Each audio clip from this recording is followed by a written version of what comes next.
On attend le direct. Et dès qu'on a le signal, on s'en va. Enfin, on s'en va, façon de parler. Très bien. Bienvenue et merci à tous d'être venus ici pour ce petit déj délocalisé par rapport à d'habitude, consacré à la mobilité, aux mobilités même peut-être, on le verra dans le détail. Alors un sujet on ne peut plus capital puisque la mobilité va conditionner nos vies, l'activité économique, l'aménagement du territoire, notre santé, notre environnement. Se déplacer depuis l'aube des temps, c'est l'évolution. C'est aussi la mixité, ce sont parfois aussi malheureusement des contraintes. Ramener à notre échelle régionale, se déplacer, c'est aussi évoluer dans son métier, dans sa vie. C'est aussi la mixité, la découverte, le plaisir bien sûr, mais c'est aussi, et ça on le verra, les contraintes évidemment, les nuisances sur l'homme et sur la nature. Alors en Midi-Pyrénées, les déplacements en voiture individuelle constituent plus de 7 déplacements sur 10. Ce n'est pas un jugement, hein, c'est un constat. On pourra se demander pourquoi. On verra aussi ce matin les solutions qui nous sont proposées à la place de l'individuel, du commun. On parlera aussi d'argent, de consommation énergétique, de santé, bref, beaucoup de choses. Alors on va commencer tout de suite. Et puisqu'on est chez vous aujourd'hui, Charles Marziani, je vous laisse la parole. Je vous rappelle que vous êtes le vice-président en charge des transports collectifs et des infrastructures de transport ici à la région Midi-Pyrénées. Oui, merci. Simplement, rapidement, c'est d'abord pour vous souhaiter la bienvenue à l'hôtel de région. Vous êtes ici, bien évidemment, chez vous. J'espère que le léger retard n'est pas dû à des problèmes d'accessibilité à la région. Je sais qu'il y en a quand même, donc je ne veux pas les taire. Non, simplement, je voulais dire que la région est heureuse de vous accueillir parce qu'elle a une politique de transport, bien évidemment. On est responsable des transports ferroviaires en région et nous nous efforçons, avec le thème de la mobilité précisément, de sortir même de notre simple responsabilité d'autorité organisatrice des transports ferroviaires pour essayer de réfléchir et d'agir sur la chaîne des mobilités et notamment sur une question principale qui est vraie dans le pays mais qui est vraie en Midi-Pyrénées de façon plus importante. Vous l'avez dit avec les chiffres de 7 déplacements sur 10 qui se fait en automobile, c'est le report modal. Notre mot d'ordre, c'est le report modal et travailler ce report modal entre l'automobile et les transports collectifs. Mais pour cela, nous avons conscience qu'il faut s'attacher à solutionner la chaîne des transports collectifs. C'est-à-dire l'ensemble des déplacements et la chaîne des transports collectifs. C'est pour ça que nous travaillons avec l'ensemble des autres autorités organisatrices, que ce soit TCO, les départements en région, les villes, les autorités organisatrices, pour travailler à cette chaîne des transports et à l'intermodalité. C'est-à-dire que les autocars soient en correspondance avec les trains, que les autocars entre eux soient en correspondance. Et pour cela, nous travaillons à toute une politique d'intermodalité concrète. C'est-à-dire que les gares, par exemple, deviennent des pôles d'intermodalité. Christophe Bazot le dira tout à l'heure, on a aussi travaillé sur les tarifications. Il y a des perspectives sur des tarifications communes. Donc on facilite pour les usagers le fait que les transports en commun, les transports collectifs, soient d'un usage facilité et ne soient pas cloisonnés, malgré le cloisonnement des autorités organisatrices de transport. Il faut qu'on dépasse cette question du cloisonnement des autorités organisatrices de transport et qu'on le dépasse dans une politique volontariste des uns et des autres de coopération. Voilà ce que je voulais dire. Et maintenant, bien évidemment, place aux présentations et au travail. Merci en tout cas d'être à l'ARP, d'être venu ici dans ces locaux pour ce petit déjeuner. Eh bien, merci de l'accueil. Allez, on reste à la région, cette fois-ci avec Christophe Bazot, directeur des infrastructures et des transports ici à la région Midi-Pyrénées. Il va nous présenter le contexte de la mobilité en Midi-Pyrénées, l'analyse du comportement des usagers. Et puis, on va voir avec lui une initiative, me semble-t-il, unique en France, Ticket Move. Allez, Christophe Bazot. Bonjour à tous. Donc un petit zoom par rapport à la problématique de la mobilité sur une action qui a été décidée par la région en matière de tarification. Avec une première planche importante qui est le constat sur les comportements de mobilité en Midi-Pyrénées. Donc comme le montre cette diapo, aujourd'hui on a quand même encore une domination écrasante de l'utilisation de la voiture pour l'ensemble des déplacements. 7 déplacements locaux sur 10 et 9 sur 10 pour les périurbains. Donc la part modale de la route reste bien évidemment très importante et un des enjeux majeurs pour la région Midi-Pyrénées au travers l'action qu'elle mène sur le ferroviaire et sur le routier, c'est de ramener les voyageurs sur le transport collectif. Un périurbain sur 2 parcourt plus de 40 km par jour. Ça aussi, c'est la particularité de Midi-Pyrénées et surtout de la métropole régionale avec un étalement urbain très important autour de Toulouse qui fait qu'aujourd'hui, tous les jours, on a de nombreux habitants qui se déplacent pour venir travailler au cœur de la métropole et qui effectuent des distances assez importantes. Un déplacement sur 3 en Midi-Pyrénées est effectué pour se rendre au travail. Ça, c'est une petite évolution, c'est-à-dire que la part du domicile-travail a tendance quand même à descendre un petit peu et on observe de nouveaux motifs dans les déplacements, notamment sur le secteur ferroviaire, où auparavant, on avait quasiment la moitié des déplacements qui étaient liés à du domicile-travail. Aujourd'hui, cette part du domicile-travail descend aux alentours d'un tiers. Donc l'enjeu majeur, comme le montre cette diapo, c'est de proposer une alternative efficace à l'automobile. Donc un des leviers, et ce n'est pas le seul bien évidemment, le premier qui a été actionné, c'est développer l'offre, puisqu'en Midi-Pyrénées, quand la région est devenue autorité organisatrice, c'est-à-dire en 2002, il y avait 150 trains. Aujourd'hui, la région a mis en place quasiment le double et on est aux alentours de 360 trains qui circulent tous les jours sur le réseau régional. Donc bien évidemment, le levier principal qui a été activé, c'est de développer le service offert aux voyageurs. Une fois ce levier activé, il s'est avéré nécessaire d'étudier d'autres leviers pour attirer les voyageurs dans ces trains. Et un des leviers majeurs, c'est la problématique tarifaire. Faire en sorte d'avoir une tarification adaptée au comportement de mobilité des voyageurs. Donc à la fois pour redynamiser les transports régionaux et pour favoriser ce report modal vers le transport public. Donc il a été décidé en 2010 de lancer une campagne de refonte de la gamme tarifaire. Cette refonte a été mise en œuvre en 2011, si ça marche. Donc avec comme préalable à ce travail-là, plusieurs objectifs. Préserver le niveau de qualité du service offert aux usagers, rendre la gamme tarifaire plus simple et plus lisible. Alors pour les utilisateurs du train, je pense que vous avez conscience des difficultés qu'on avait à se repérer un petit peu dans tout le panel des tarifs qui étaient offerts par la SNCF pour se déplacer sur le réseau régional. Donc un des enjeux, c'était, comme on l'avait fait sur les horaires, en rendant les horaires plus lisibles avec le cadencement, il y a eu un peu la même logique de faciliter l'accès au transport en ayant une meilleure visibilité des possibilités tarifaires.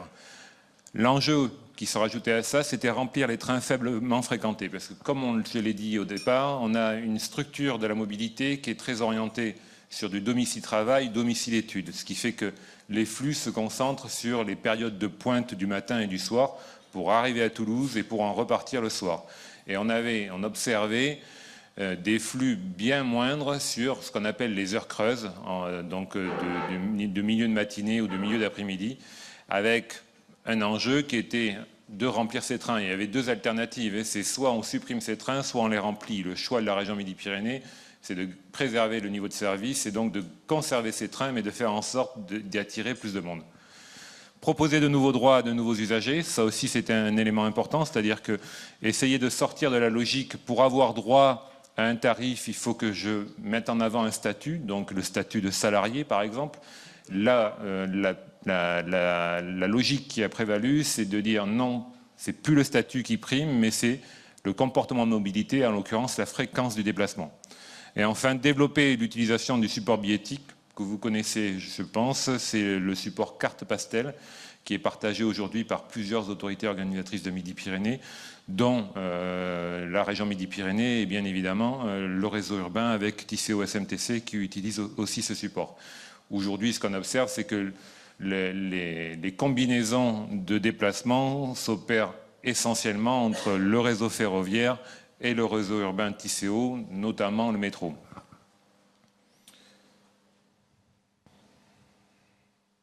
Décidément. Donc ça, c'est ce que j'évoquais juste auparavant, donc la suppression du statut.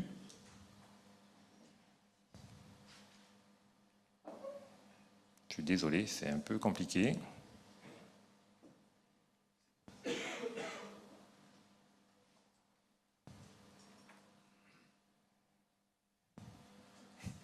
Là-bas ?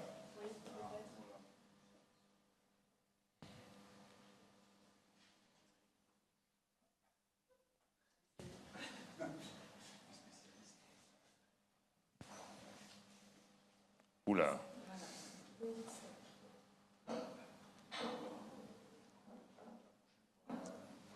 Ah La prochaine, voilà. Donc, non, là, là. Juste avant.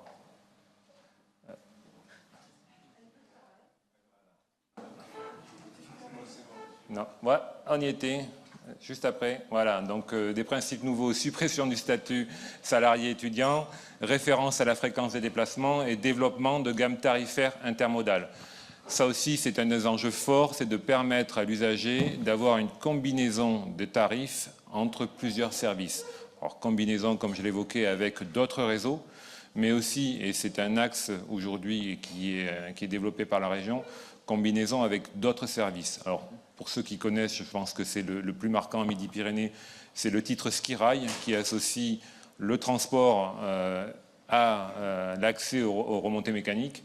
Et on est aujourd'hui dans une logique de déployer ça sur d'autres thèmes. Donc, par exemple, le transport plus l'accès à un musée, le transport plus l'accès à des services de toute nature. Je reviens, j'espère que j'aurai un peu plus de chance cette fois-ci. Oui? Non? Bon, alors on va s'arrêter là. Donc ça, c'est une planche qui, justement, décompose toute la gamme tarifaire aujourd'hui proposée sur le réseau régional. Avec, alors, c'est pas une référence à la téléphonie, donc on est parti sur des packs, donc pack illimité, pack liberté, et après des titres spécifiques pour les voyageurs occasionnels. Donc comme vous le voyez, la première ligne vient identifier la fréquence du déplacement. C'est ce qui aujourd'hui détermine le choix d'un titre par rapport à un autre. Un usager qui va se déplacer tous les jours va être orienté vers le pack illimité. Et ce pack illimité permet une réduction de 75% sur les déplacements. C'est auparavant ce qu'on appelait l'abonnement travail. La formule abonnement travail se retrouve dans ce pack, sauf qu'aujourd'hui, au lieu d'être destinée uniquement à l'actif, elle s'adresse à tous, dès lors que, justement, la personne considère qu'elle aura un intérêt à aller vers cette formule compte tenu de la fréquence des déplacements qu'elle peut effectuer. La deuxième formule, c'est le pack liberté. C'est pour les voyageurs qui se déplacent un peu moins, 2 à 3 fois par semaine, qui, elle, suppose un engagement au travers l'acquisition d'une carte. La carte coûte 20 € et permet de bénéficier d'une réduction de 25% tous les jours de la semaine. Et fait important, une réduction qui est portée à 50% le week-end et qui peut porter également sur les personnes accompagnant le titulaire de la carte, jusqu'à 4 personnes accompagnant le titulaire. On va retrouver la même chose sur ce qu'on appelle, nous, un public jeune, donc les moins de 26 ans, avec le pack Liberté Jeune, qui offre les mêmes avantages avec un surplus au niveau de la réduction, qui passe à 50%, et un coût d'acquisition de la carte, lui, diminué, qui passe de 20 à 15 €. Et enfin, le pack illimité jeune, qui offre les mêmes avantages que le pack illimité, mais avec des réductions un peu plus fortes à certaines périodes. On bascule après sur ce qui est le phénomène le plus marquant de cette nouvelle gamme tarifaire, c'est la mise en place de tarification pour les voyageurs occasionnels. Je passerai rapidement sur la formule Multimove, qui correspond au carnet de 6 à 10 voyages qu'on avait auparavant. Et surtout, le fait le plus nouveau, c'est la mise en place du Ticket Move. Alors, on a appelé ça Ticket Move. En fait, c'est une logique de prix réduit sur certaines circulations pour justement favoriser l'accès à certains trains qui étaient peu fréquentés. Je passe rapidement sur le reste, les billets loisirs temps libre, avec ce que j'évoquais tout à l'heure, un partenariat notamment avec les remontées mécaniques, mais avec d'autres services que nous sommes actuellement en train d'explorer sur l'ensemble du réseau régional. Toujours le même problème. Hein. Oui, donc Midi-Pyrénées Emploi, une tarification qui demeure et qui, elle, par contre, reste ciblée sur un public particulier, les demandeurs d'emploi, et qui permet à ces derniers de bénéficier de la gratuité sur le réseau régional, mais limitée en termes de déplacement, puisqu'on est à 60 déplacements par semestre, c'est-à-dire 120 par an, et sur l'ensemble du territoire régional, et les produits touristiques comme le produit Skirail. Je reviens sur le Ticket Move, donc la logique qui était de redynamiser les trains faiblement fréquentés. L'objectif, c'est d'expérimenter cette solution sur une période de 3 ans et de voir au bout de 3 ans si effectivement la mesure décidée par la région se traduit par une attractivité plus forte de ces services.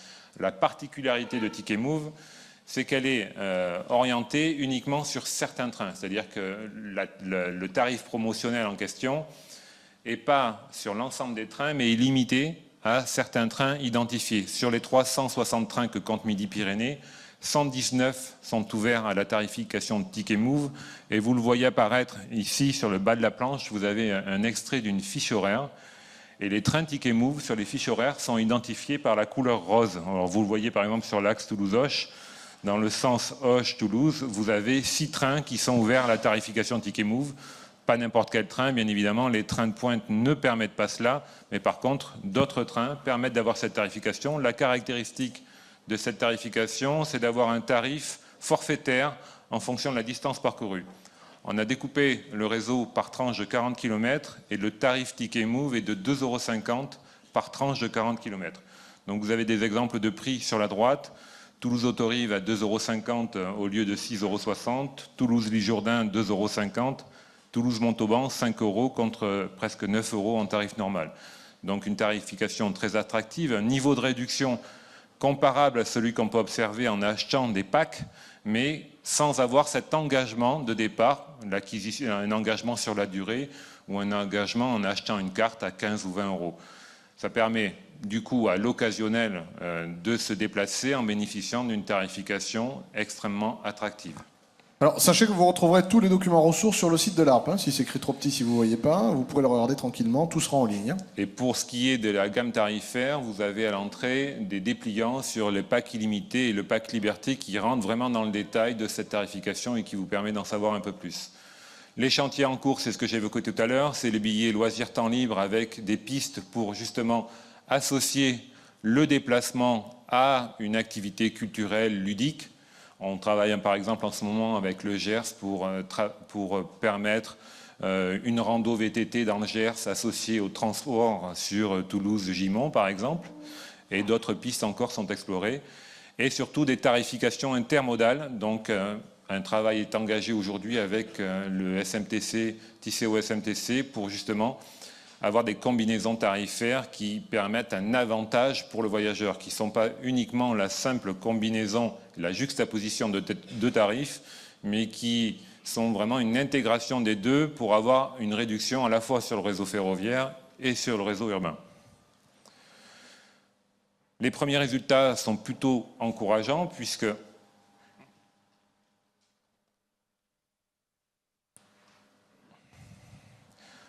l'objectif est de visé par la région, c'est 900 000 voyages supplémentaires par an, soit une augmentation d'environ 8% par rapport à 2010. Il faut savoir qu'aujourd'hui, sur le réseau régional, on est de l'ordre de 12 millions de voyageurs par an. Les premiers résultats, c'est 50 000 packs vendus, soit 5 à 13% par rapport aux anciens abonnements qui étaient disponibles et vendus en 2010. Donc les packs, par exemple le pack illimité par rapport aux abonnements de travail qu'on pouvait trouver auparavant, avec une augmentation très sensible, puisqu'il faut savoir que cette formule-là, elle a été mise en œuvre en septembre 2011. Donc en l'espace de 4 mois, on a eu cette progression assez étonnante d'ailleurs. 23 000 packs vendus sur le pack Liberté, donc là on a augmenté de 25%. Là ça s'explique parce qu'on a un avantage tarifaire aussi dans la carte d'engagement qui est passée à 20 € alors qu'elle était auparavant à 30 €. Donc un effet, un appel d'air au lancement de cette mesure. On espère que ça va se confirmer sur la durée. Et surtout, le phénomène le plus rassurant pour nous, c'est le succès rencontré par la tarification de Ticket Move, avec 62 000 titres vendus depuis le lancement en juin 2011, c'est-à-dire de l'ordre de 450 titres par jour. Alors pourquoi c'est important? Parce que justement, on obtient l'effet désiré qui est d'amener d'un nouveau public sur les trains qui étaient faible fréquentés. En clair, on fait d'une pierre deux coups. On avait des trains qui n'avaient pas beaucoup de monde, on les remplit et en plus on accueille dans ces trains des voyageurs qui n'avaient pas l'habitude d'utiliser ce mode de transport. On a un report d'anciens voyageurs qui étaient auparavant sur les trains encadrants et on a de nouveaux voyageurs qui sont attirés justement par cette liberté qui leur est offerte de pouvoir utiliser le train sans avoir à s'engager. et notamment alors l'été, c'est assez flagrant, sur des relations de longue distance pour aller notamment dans les Pyrénées. On a tout un public qui auparavant choisissait d'autres solutions que le transport collectif et qui, au vu de la réduction offerte par ce tarif, a basculé sur le mode ferroviaire.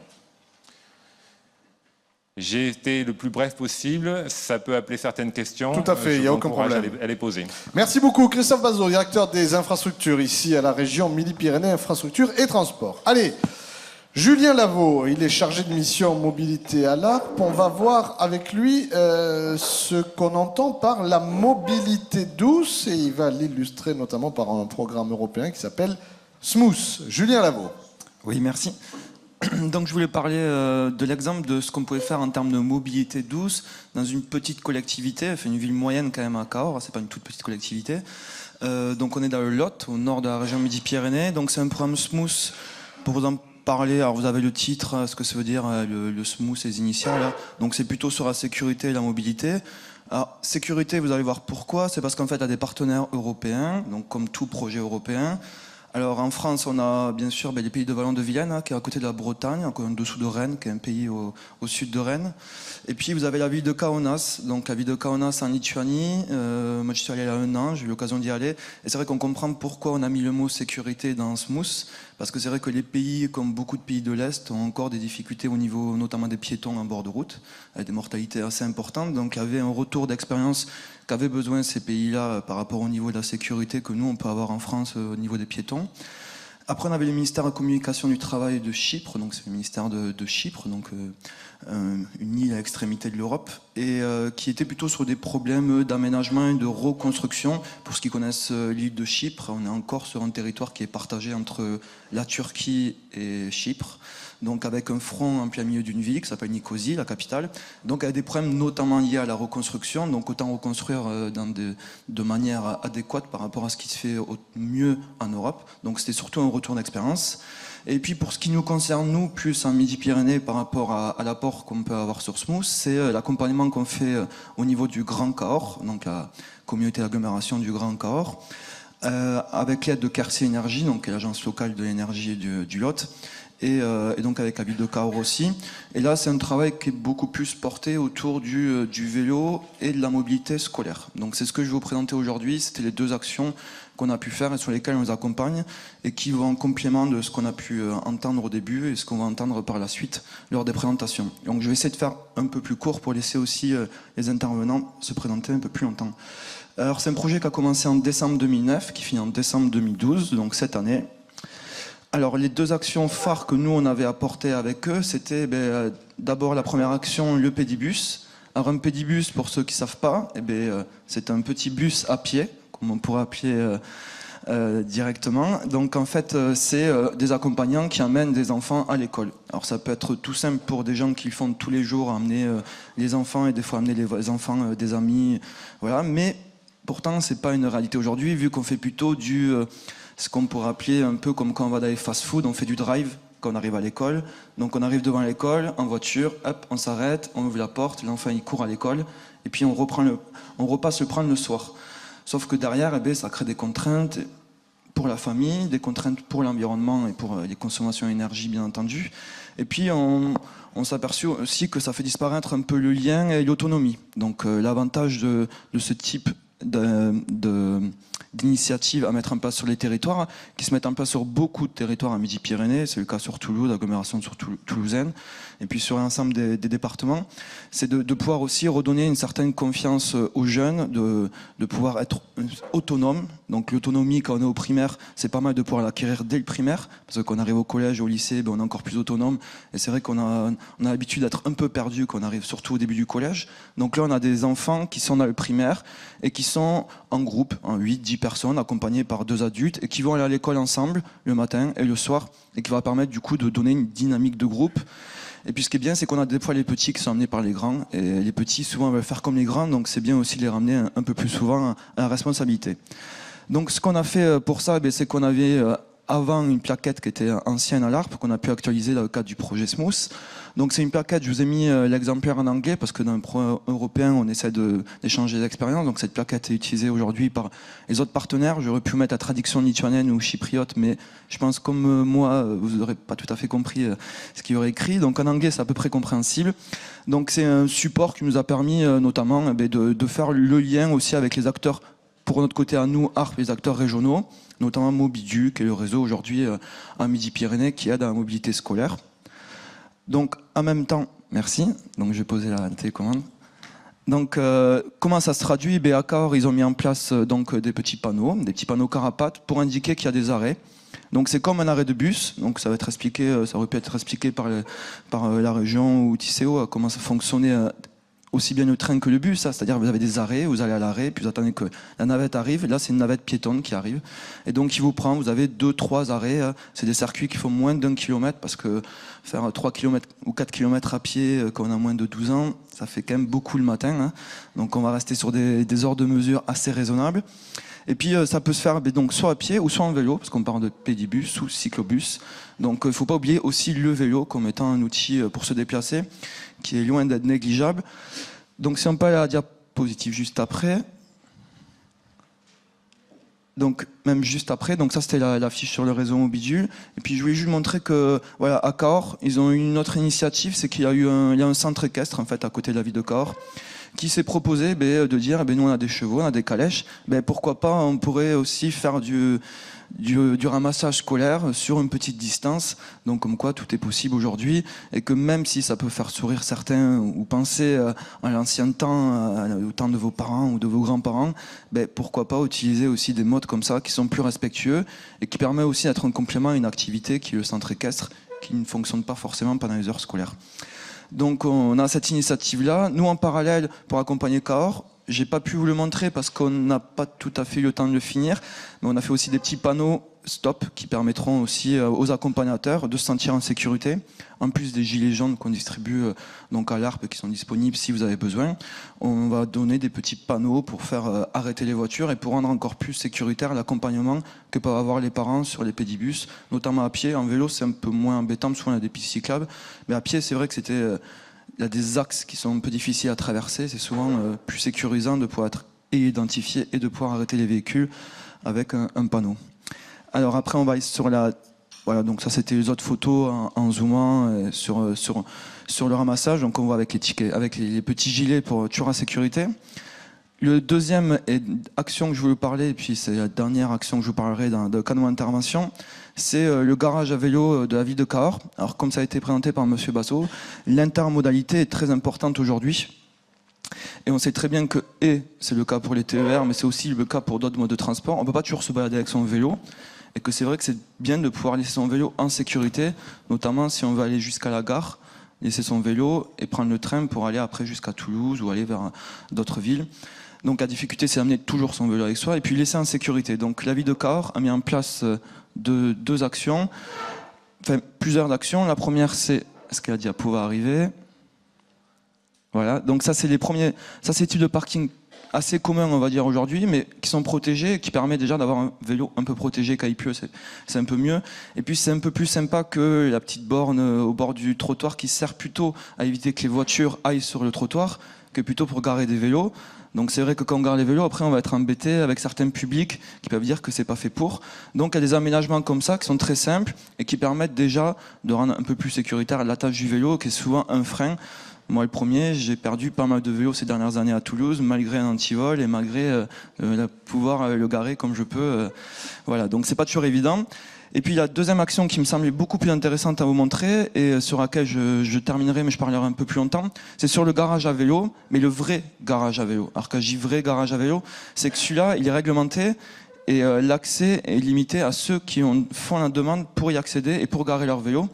Et dans ce cas-là, c'est-à-dire que Monsieur Tout-le-Monde ne va pas pouvoir accéder à ce garage à vélo et ne va pas pouvoir aller voler le vélo de Monsieur Tout-le-Monde. Par contre, ça va être un cycliste qui, lui, va pouvoir y accéder. On considère qu'entre cyclistes, on va être un peu plus raisonnable que Monsieur Tout-le-Monde qui passe à côté du vélo et qui est tenté. Donc on a des parkings ici qui sont sécurisés, qui n'empêchent pas, bien sûr, d'attacher son vélo et qui sont aussi, en même temps, quelque chose de assez joli, assez séduisant. Donc on a envie aussi d'y aller un peu plus que si c'était simplement des arceaux sur un trottoir. Donc c'est vrai que ça c'est intéressant.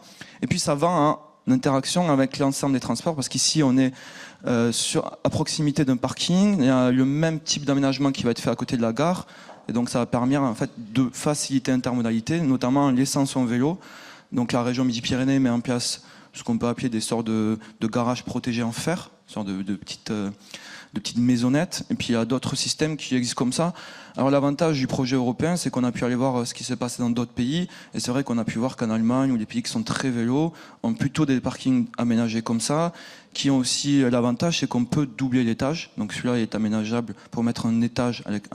Donc c'est pas un étage, on n'agrandit pas la cabane, hein. On met juste 2 vélos par-dessus, avec des systèmes de systèmes mécaniques qui permettent de descendre facilement les vélos, même si on est une femme, même si on est une personne âgée, même si on a une personne jeune, c'est-à-dire qu'on n'a pas beaucoup forcément de force. Donc c'est assez facile à être fait. Et puis surtout l'avantage, c'est qu'on est sécurisé aujourd'hui. Voilà à peu près ce que je voulais dire. Donc l'apport de Smooth, ça a quand même été très important pour les petits territoires qui n'ont pas une AOT très puissante, comme peut l'avoir les grandes villes comme Toulouse, qui permet d'avoir quand même un certain accompagnement. Aujourd'hui, les villes moyennes, comme Cahors, comme Albi, comme l'ensemble des villes de Midi-Pyrénées, la difficulté, c'est que c'est à partir de ces villes-là aussi qu'on se déplace pour aller vers les villes-centres, comme Toulouse et la ville-centre de Midi-Pyrénées, et que si on ne gère pas dès le départ la mobilité au quotidien, mais c'est pas sur l'aire urbaine toulousaine qu'on va pouvoir gérer toute la mobilité qui nous arrive. Donc l'intérêt aujourd'hui, de par ce projet, mais aussi de ce qu'on fait nous à l'ARP sur l'ensemble de la région Midi-Pyrénées, c'est aider les acteurs à travailler sur l'intermodalité, et notamment sur le fait que quand on part d'un point A jusqu'à un point Z, on gère de A à Z la mobilité, et on ne gère pas comme aujourd'hui plutôt le X, Y, Z. C'est-à-dire que on pourra très bien mettre des parkings relais au bord de Toulouse, on pourra que continuer à mettre des parkings relais et les remplir si on ne gère pas en amont les gens qui continuent à venir avec leur voiture individuelle. D'où l'intérêt de mobiliser, enfin de travailler sur intermodalité sur l'ensemble des villes moyennes pour permettre aux gens justement de prendre le vélo. On peut le faire dans toutes les petites villes de Midi-Pyrénées jusqu'à la gare. Et puis aujourd'hui, avec le cadencement et tous les services mis en place, c'est assez facile de pouvoir venir jusqu'à la métropole si c'est le cas du déplacement. Voilà ce que je voulais vous dire assez rapidement pour laisser la place au débat. Merci beaucoup, Julien Lavaux, chargé de mission à l'ARP. Alors Julien a commencé à l'aborder, effectivement, l'intermodalité. On va voir ce qui se fait chez Tisséo avec Christophe Doucet. Il est responsable du service politique des déplacements et accessibilité chez Tisséo. On va voir ce qu'est un pôle d'échange, comment ça se gère, à quoi ça sert et quel est leur rôle dans la structuration du réseau des transports en commun de l'agglo. Christophe Doucet. Bien, bonjour à tous. Alors effectivement, je vais vous présenter à l'aide de plusieurs images la politique de développement de l'intermodalité qu'on met petit à petit en place au sein de l'agglomération toulousaine. Les images que vous allez voir sont extraites du projet de révision du plan de déplacement urbain qu'on a enclenché en 2008.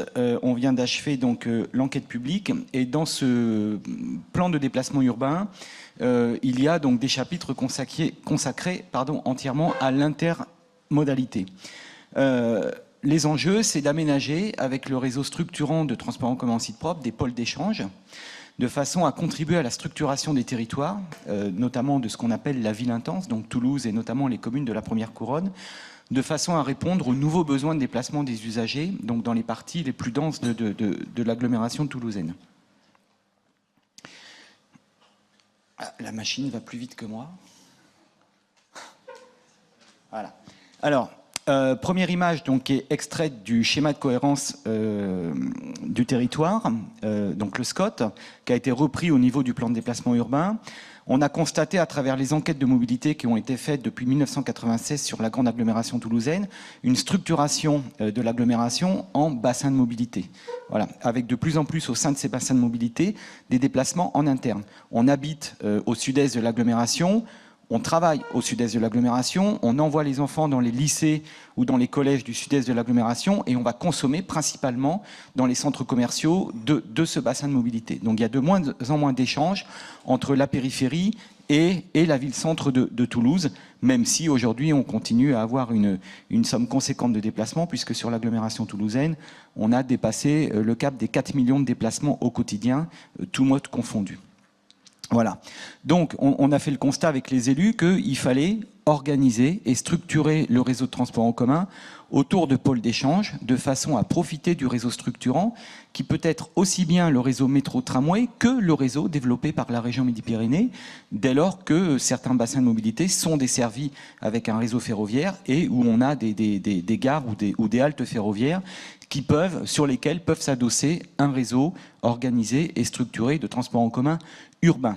Voilà, donc on a une hiérarchisation des pôles d'échange qui répondent en fait à l'organisation urbaine et à la densité qu'on rencontre dans les tissus. Donc on a le cœur d'agglomération qui est plutôt Toulouse et la première couronne. Après on a le périurbain proche, donc c'est les villes de la deuxième, troisième couronne. Et puis après on s'éloigne, on sort carrément de l'agglomération, on est plutôt dans le périurbain. On pourrait citer par exemple l'île Jourdain ou Villefranche-de-Lauragais qui sont des communes situées dans le périurbain. Voilà, donc là on sort quelque peu de notre compétence.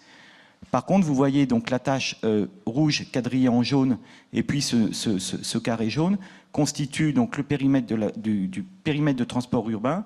Et donc, par exemple, ça pourrait être une ligne de métro, là en l'occurrence c'est un système ferroviaire, on va créer autour de la gare, par exemple, des rabattements transports en commun, bus, etc., en lien avec la politique développée par la région, puisqu'on travaille ensemble sur certains sujets. On élargit l'image, donc là c'est le périmètre de la grande agglomération toulousaine. On retrouve ce qu'on appelle les bassins de mobilité, qu'on a traduit en portes d'agglomération. Donc on a des logiques d'organisation. Là je prends par exemple l'exemple de l'ouest toulousain, qui rassemble les quartiers ouest de Toulouse, les grosses communes de l'agglomération, Blagnac, Colomiers, Plaisance, Tournefeuille. Donc on est sur un ensemble urbain de plus de 200 000 habitants. On a un axe ferroviaire Toulouse-Auch avec des gares ou des haltes. On a un tramway entre Toulouse et Blagnac. On a l'extrémité sud du métro Ligne A qui vient desservir Basso-Cambo et les territoires de Cugnaux et Plaisance et Tournefeuille qui sont dans la zone d'attractivité du métro dès lors qu'on fait de la multimodalité voiture plus métro. Et on a également des perspectives assez fortes de densification urbaine. Donc ce sont les taches jaunes que vous voyez avec des politiques de renforcement urbain actées par le Grand Toulouse, avec donc de l'habitat, mais aussi de l'emploi, des équipements-services. Et c'est sur ces territoires qu'on va organiser un maillage cohérent, fort des transports en commun, que ce soit des lignes de bus classiques ou des transports en commun en site propre, notamment des bus à haut niveau de service ou des sites propres réservés à la circulation de plusieurs lignes de bus. Et vous voyez donc sur la carte des petits carrés ou des petits ronds qui matérialisent les pôles d'échange, qui soient adossés uniquement sur le réseau Tisséo ou qui soient adossés également sur le réseau ferroviaire géré par la région Midi-Pyrénées. Alors j'avance. Voilà. J'avance trop vite.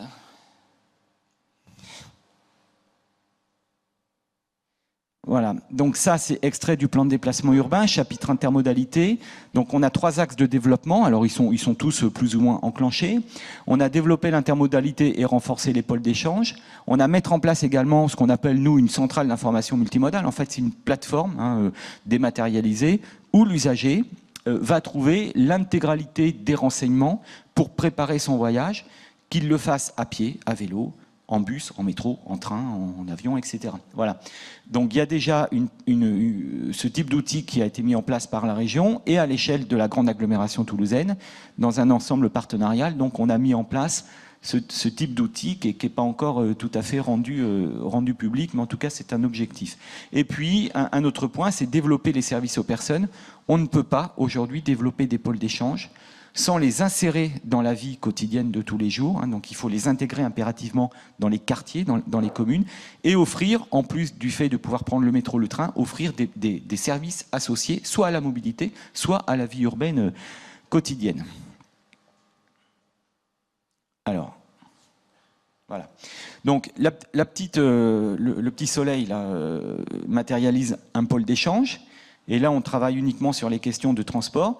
Donc c'est un lieu où on va avoir un rabattement d'un certain nombre de transports en commun, que ça soit organisé par le département, donc les bus arc-en-ciel, la région Midi-Pyrénées avec les TER, parfois routiers, avec les autocars ou principalement ferroviaires, et puis bien entendu le réseau Tisséo, avec notamment des lignes. Alors ça peut être des lignes urbaines classiques, ça peut être du TAD zonal ou pas zonal, ça peut être du métro tram, et voilà. Et là, on est sur un pôle d'échange où il y a un ensemble de rabattements de l'offre de transport. Et l'objectif pour nous, AOT, alors je mets la région, le département et le SMTC dans le même mouvement, c'est que dès lors qu'on descend du bus, il faut être en capacité de ne pas trop attendre pour prendre le train, pour prendre le métro, pour prendre le tramway, de façon à limiter le temps de la rupture de charge. Voilà. Et on va traiter également l'accessibilité, puisqu'il faut que cette rupture de charge, donc le changement d'un mode de transport en commun, se fasse le mieux du monde possible, de façon à ne pas trop nuire à la qualité du déplacement de l'usager des transports en commun. Voilà. Et on fait un zoom sur le contenu d'un pôle d'échange. Alors là, on va offrir des services à la mobilité qui sont parfois très éloignés des transports en commun. On a établi au niveau du SMTC un référentiel qu'on est en train de déployer dans les pôles d'échange qu'on réaménage, et on souhaite introduire de l'information TICO, bien entendu, parce qu'on est sur le domaine de l'AOT urbaine. On développe également des systèmes d'autopartage avec la société Mobilib qui est implantée sur Toulouse. Donc on va créer des places de stationnement d'autopartage, où les gens pourront prendre une voiture qui ne leur appartient pas. On est en train d'étudier la possibilité de réserver des places de covoiturage sur nos parcs relais. Voilà, et vraiment les réserver à cet usage-là. Vous avez vu très certainement une campagne de communication covoiturer, puis allez vous garer dans les parcs relais, puis prenez le métro. On met en place des parkings vélos, donc comme Julien Lavaux a montré l'exemple de Cahors, donc on déploie à peu près le même type de dispositif, de façon à ce que les usagers du vélo puissent venir en vélo, puissent garer leur vélo, puissent prendre le tramway ou le métro, et les vélos peuvent rester stationnés le jour comme la nuit. Alors il y a des points d'interrogation sur ce petit rectangle, location de vélo. On développe également du conseil en mobilité, avec notamment à Basso-Cambo, on a une agence de mobilité un peu ciblée sur la politique de réinsertion des personnes en difficulté. Et puis sur l'Abbé Ginopole, on a une maison de la mobilité qui là véritablement renseigne sur les pratiques de mobilité au quotidien. De l'information multimodale, donc en projet de développement, et puis distribution, vente de titres bien entendu, plus dans certains pôles d'échange, des perspectives d'offrir des services de type boulangerie, services, presse, etc. Donc directement adossés au transport en commun. Alors cette carte témoigne de la politique de développement du réseau lourd à l'horizon 2015 et 2020, relevant de la compétence du SMTC. Donc c'est tous les traits gris que vous voyez. En violet figure le réseau ferroviaire régional tel qu'il existe aujourd'hui. Et vous voyez qu'à terme, donc on aura à peu près une quarantaine de pôles d'échange hiérarchisés. On ne peut pas considérer que le pôle d'échange Matabio soit de même niveau que le pôle d'échange d'Arennes, par exemple, ou même de la Beige ou d'Aéroconstellation au nord. Voilà. Mais en tout cas, ces pôles d'échange ont une même structuration en termes d'aménagement et de politique de développement, soit de l'offre ou soit des services à la personne. Donc après, on les hiérarchise, on les structure, parce qu'aujourd'hui, on a 2 pôles d'échange majeurs dans l'agglomération qui sont des portes d'entrée métropolitaines, voire nationales. C'est bien entendu la gare Matabio, où il y a un gros projet urbain qui nous interroge sur la constitution du pôle d'échange. Et puis on a bien entendu l'aéroport international de Toulouse-Blagnac qui constitue une grosse porte mondiale dans Toulouse. Et je vous montrerai tout à l'heure l'évolution de notre approche sur la desserte des transports en commun. Après, on passe sur les pôles d'échange en entrée de villes qui sont plutôt accessibles par le périphérique. Donc on a notamment Balma-Gramont et Basso-Cambo qui sont 2 gros pôles d'échange. À Rennes, avec un statut un peu particulier parce qu'on est proche du centre-ville, mais on a beaucoup de lignes de transport en commun rabattues sur le métro, sans oublier bien entendu ce qu'on appelle la ligne C, Colomiers à Rennes, et puis la ligne de tramway T1 qui aujourd'hui en terminus, mais qui, vous le constatez tout à l'heure en sortant, donc on est en plein de travaux pour prolonger cette ligne en direction du centre-ville. Et puis après, les petits ronds blancs, ce sont des pôles d'échange de moindre importance qui n'ont pas forcément toutes les fonctions de gros pôles d'échange. Il n'y a pas forcément de parc relais, il n'y a pas forcément de stationnement vélo, mais il y a de toute façon des connexions entre plusieurs lignes de bus ou des connexions avec le ferroviaire ou des connexions avec le réseau Arc-en-Ciel. Alors, voilà. Non, faut pas appuyer trop. Faut pas trop appuyer. J'essaye de revenir. Voilà. Non. Voilà, voilà. Alors ça, c'est extrait du plan commercial de notre réseau. Donc j'ai extrait quelques secteurs avec voilà, donc pôle d'échange d'Arène. Aujourd'hui, donc on a plus d'une dizaine de lignes de transport en commun qui sont rabattues. Et avec l'arrivée de la ligne de tramway, on a désigné un chef de projet pour revoir complètement l'agencement, notamment des cheminements piétons, hein, pour faciliter les échanges entre le tramway et le métro, la gare bus, le tramway, etc. Parce qu'on n'était pas forcément dans un espace très très lisible, hein, pour l'usager. On a uniquement travaillé sur le fléchage directionnel parce qu'on n'a pas pu reprendre l'architecture du pôle d'échange. On est sur un système hyper contraint avec l'accessibilité métro, avec les émergences du métro. Voilà, et en tout cas, on a énormément facilité la vie des usagers du métro, du moins c'est le retour qu'on a, puisqu'on a mis des fléchages assez conséquents. Matabio, il y a un gros projet urbain qui est en cours d'études et de débats au niveau de Matabio, hein, mais voilà, la gare devrait évoluer, et nous-mêmes, hein, on est en train d'évoluer sur notre politique en termes d'accessibilité en transport en commun sur ce site, qui va évoluer de par le projet urbain, hein, avec plus d'emplois, plus d'habitants sur ce territoire, et qui repose la question de l'organisation des échanges entre le train, le métro, les bus à haut niveau de service et le réseau classique Tisséo.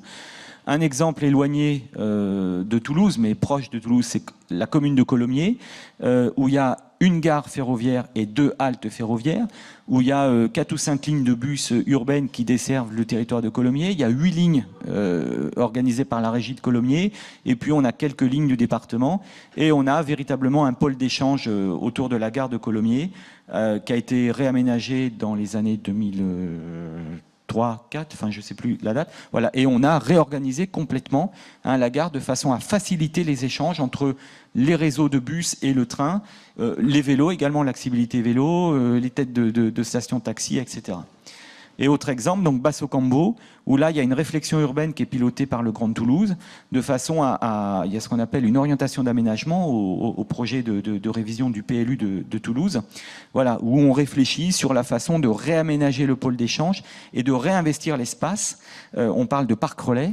On est dans une ville qui a besoin de foncier, qui a besoin de se renforcer. Voilà, utiliser du foncier pour garer des voitures, c'est peut-être pas la meilleure des choses.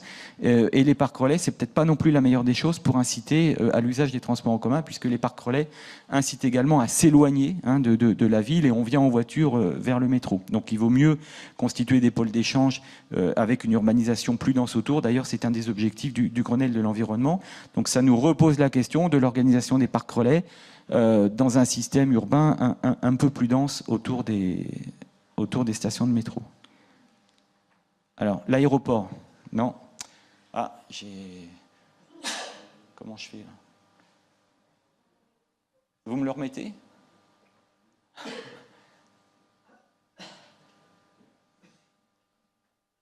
Top, merci. Alors, voilà, donc j'ai retrouvé des vieux plans à Tisséo. En 1997... Donc c'est là, on avait l'aéroport, qui avait déjà quand même quelques voyageurs, hein, tous les jours. L'aéroport n'était pas desservi par le réseau Tisséo. Donc on y allait tous en voiture, ou à vélo pour les plus courageux, au moins pour les habitants de Blagnac. En 2003, on a fait un petit effort, puisqu'on a mis en place une navette entre le centre-ville de Toulouse et la zone aéroportuaire.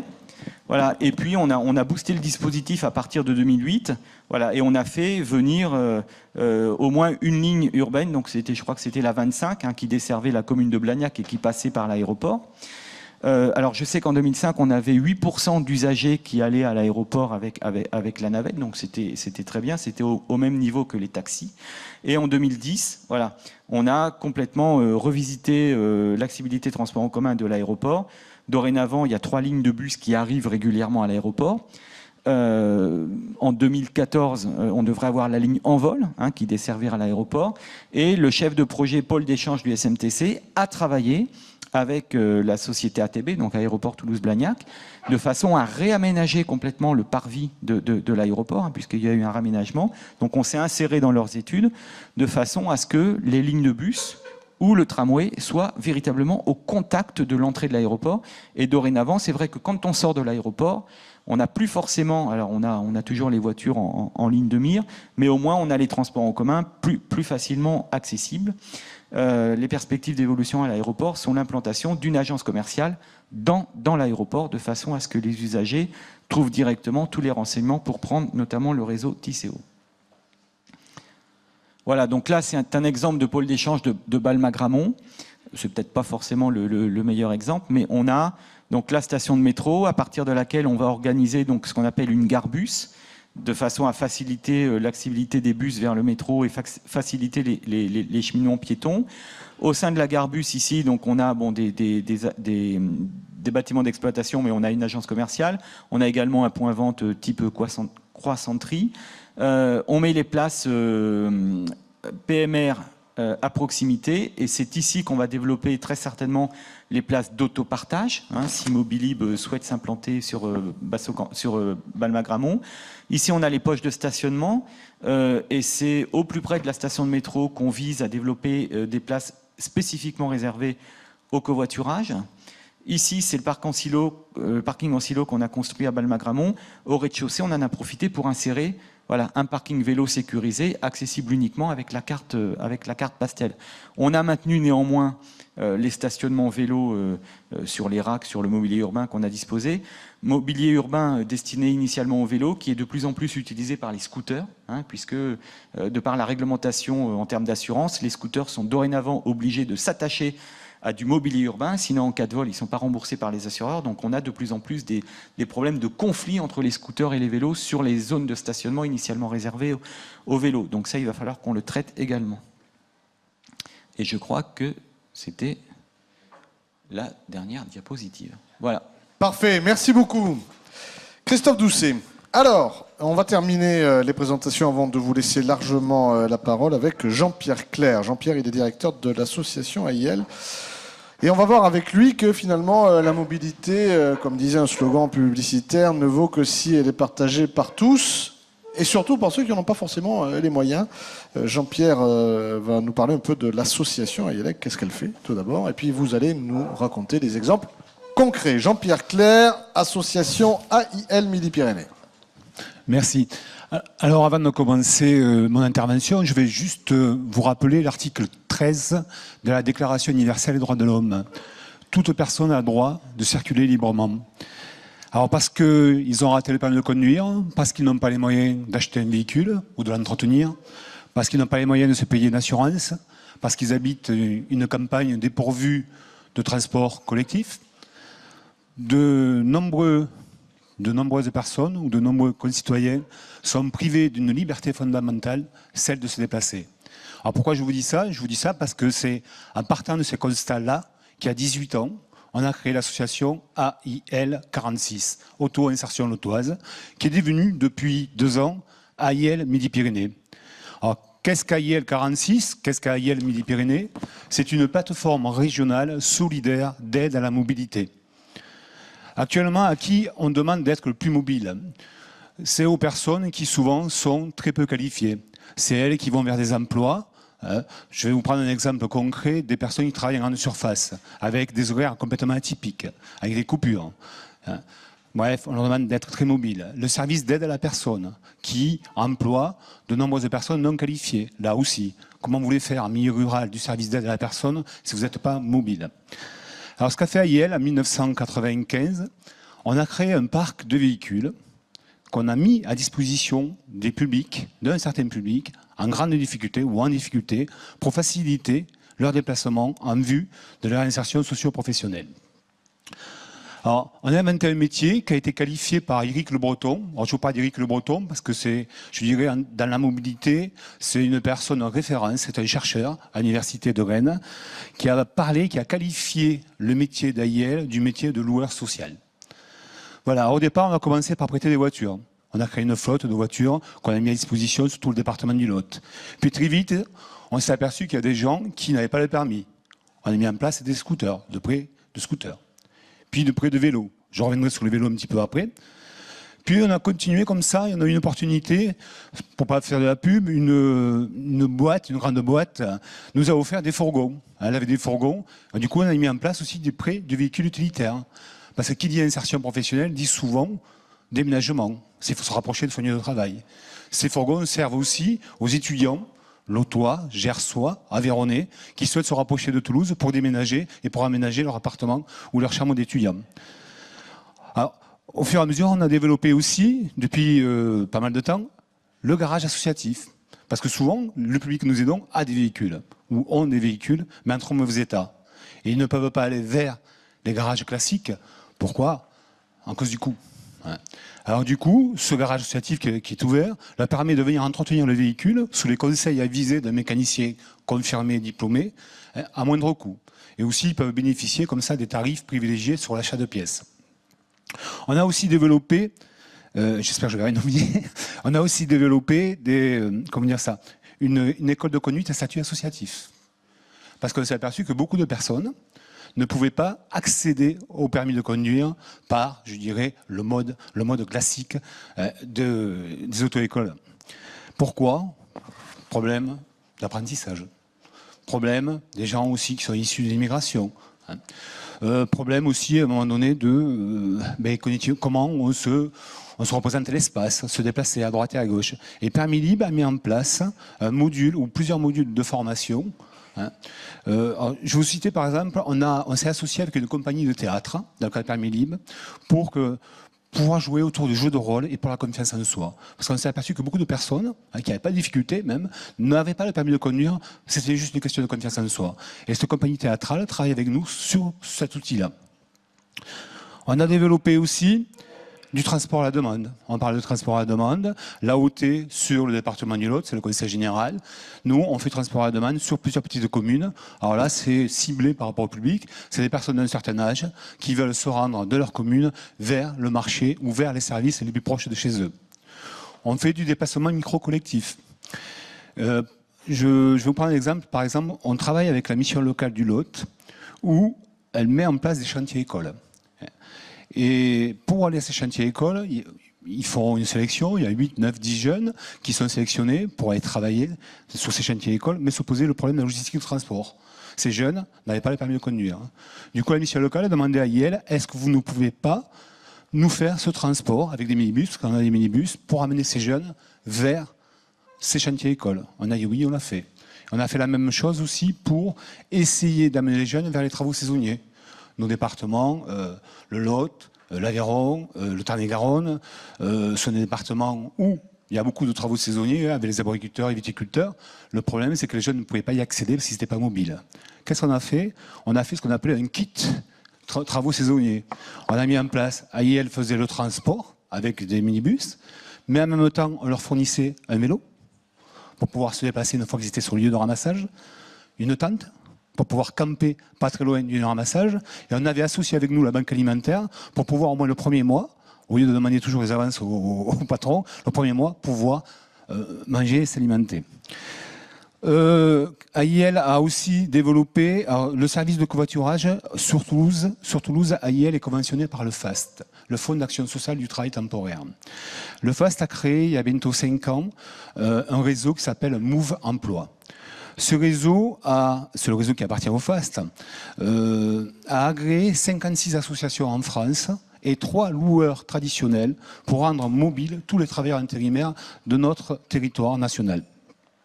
Sur Midi-Pyrénées, c'est AIL, au niveau associatif, qui est agréé par le FAST. Tout travailleur intérimaire de Midi-Pyrénées qui souhaite aller à la mission intérim, qui n'a pas de moyens de locomotion, vient vers AIL et nous lui mettrons à disposition un véhicule qui sera financé à 80% par le Fonds d'action sociale du travail temporaire. Sur Toulouse, il y a une particularité, c'est que le FAST a souhaité s'appuyer sur AIL pour mettre en place une première, depuis 1 an et demi, une première pour le FAST, du covoiturage. Faciliter le covoiturage des intérimaires. C'est-à-dire, le FAST peut prendre en charge 1 mois de location pour un travailleur intérimaire. Mais la question se posait, mais les intérimaires qui n'ont pas le permis, comment on va faire? Mais du coup, on va essayer de remplir la voiture. Je vous donne un exemple. Si dans une voiture, vous avez 5 intérimaires, 1 qui a le permis, 4 qui n'ont pas le permis. Mais celui qui a le permis va pouvoir bénéficier de 5 mois de location et pouvoir covoiturer toutes les personnes qui sont avec lui pour aller à la mission intérimaire. Actuellement, sur Toulouse, nous avons 40 voitures qui tournent sur le bassin toulousain. Tout à l'heure, je regardais un petit peu les plans qui étaient présentés. Il est assez facile, je pense, d'après les constats que nous faisons, de venir jusqu'à Toulouse. il est difficile de repartir de Toulouse dans le cadre du travail. C'est ce que constatent les intérimaires. Quand vous avez une mission à 40 km de Toulouse, avec des horaires assez atypiques, c'est très difficile d'y aller. Et c'est pour ça qu'on a mis en place cette solution-là. Après, j'ai envie de vous dire, par rapport à notre territoire d'intervention, nous sommes sur 4 départements. Le Lot, le Gers, l'Aveyron et le bassin toulousain. Sur le cas d'Ursien, je reviens sur le vélo. Je vais pas être gentil, je vais avec le mauvais petit canard. La photo était magnifique du garage de vélo d'Ursien, mais je ne sais pas si vous avez vu, il était vide. Alors, pourquoi il est vide? Je le fais exprès, Julien. C'est pour arriver à mon second projet. Il est vide parce que il y a beaucoup de Cadurciens qui râlent en ce moment, qui disent on a investi nos impôts, payé des garages à vélo, mais on y passe devant, ils sont beaux, ils sont magnifiques, mais il n'y a pas beaucoup de vélos. Alors le pays de Cahors s'est rapproché d'AIL Midi-Pyrénées en disant mais voilà, on a fait des garages à vélo, mais comment on peut les remplir? Est-ce que vous pouvez nous aider à travailler sur un projet pour faire du prêt du vélo à double entrée, une vélo travail, lundi, vendredi, entre guillemets, et vélo touriste pour l'été. C'est ce que nous sommes en train de travailler pour essayer de remplir ces garages à vélo. AIL a une autre particularité, c'est qu'à AIL, ce métier de loueur social était une première en France qu'on l'a créé, qu'on l'a inventé. C'est que maintenant, nous sommes très sollicités, de droite et de gauche, pour aller créer des plateformes solidaires d'aide à la mobilité sur d'autres territoires. Je vais finir là-dessus. En ce moment, je travaille sur 3 territoires. Corbeil-Essonne, Ivry, Corbeil-Essonne. Je crois que je vais avoir de la matière pour pouvoir continuer à développer ce territoire-là.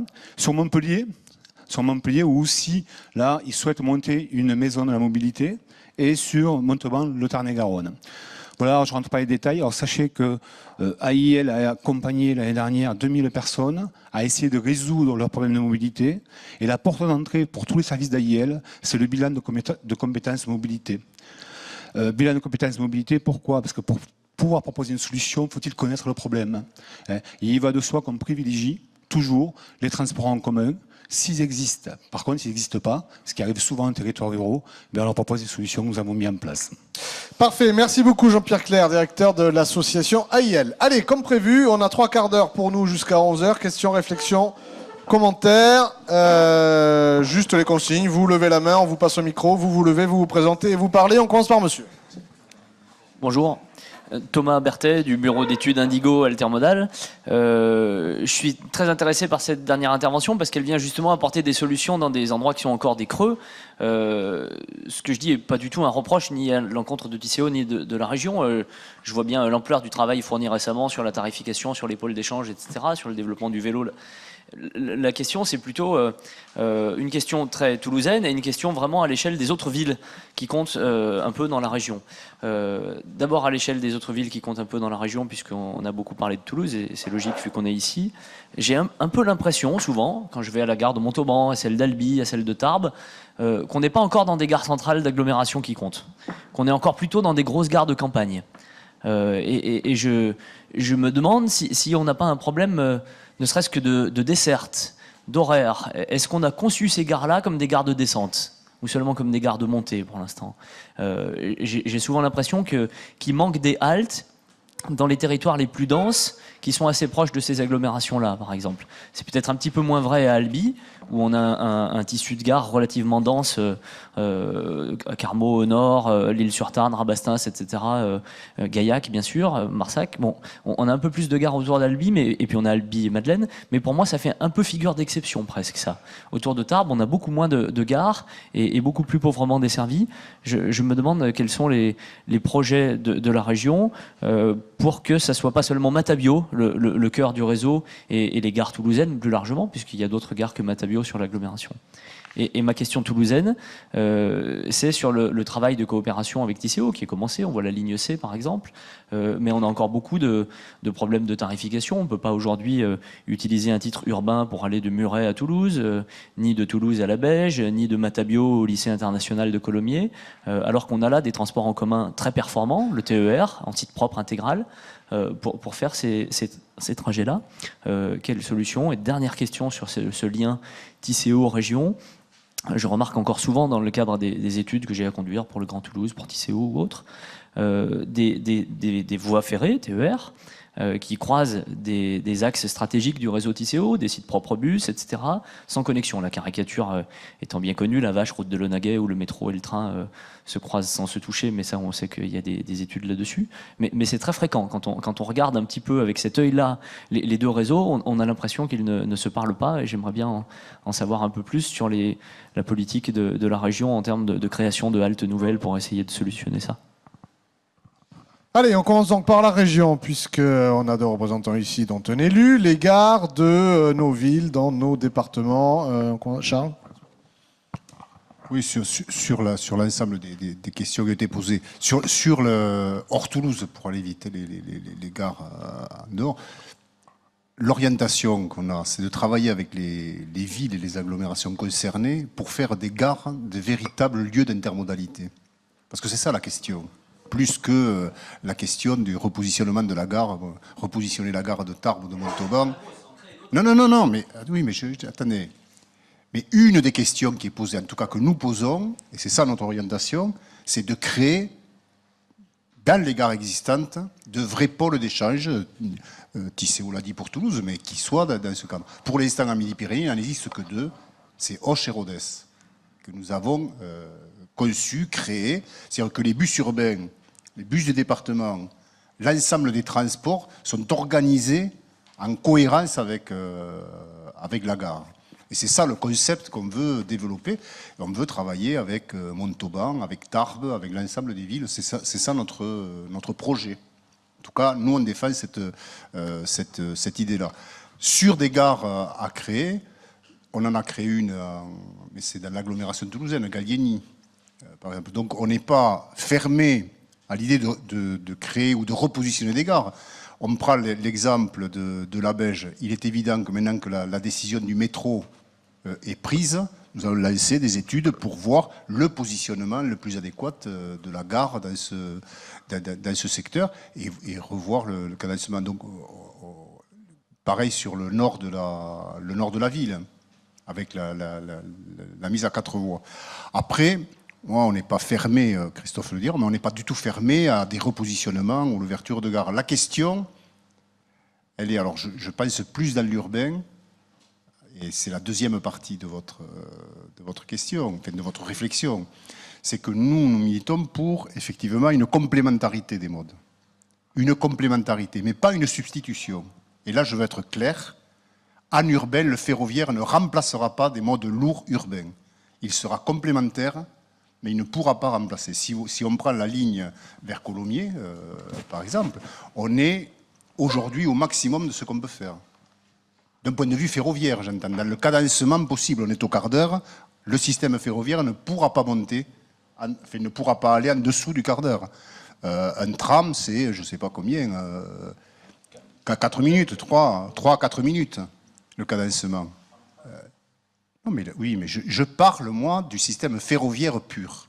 Donc la complémentarité, tu dis effectivement tram-train, la complémentarité peut être des systèmes nouveaux de tram-train qui utilisent effectivement le système ferré et le système tram dans une complémentarité d'utilisation des infrastructures existantes. Et on peut prévoir effectivement un tram-train, notamment sur Colomiers, Grand Rond, aujourd'hui, enfin, pour demain, dès lors que le tram toulousain sera effectué. Moi, je finis là, mais je partage l'idée, il faut arrêter ce qu'on avait dans le passé, mais notamment dans l'urbain, où en gros les modes se tournaient le dos. La Vache en est l'illustration le plus typique. On a construit le métro à Toulouse sans penser l'interconnexion des modes. Et sans penser les modes. J'ajoute même, parce que j'étais déjà un acteur à l'époque, moi j'étais élu toulousain, on a même pensé le métro sans complémentarité avec les bus à l'époque. Sans redéploiement réel, c'est-à-dire que le tube du métro était utilisé pour rabattre simplement en bout, mais pas pour une réorganisation d'ensemble. Je parle de l'époque, tout s'est modifié depuis, mais c'était ça le concept. Donc je ne vous parle pas du ferroviaire.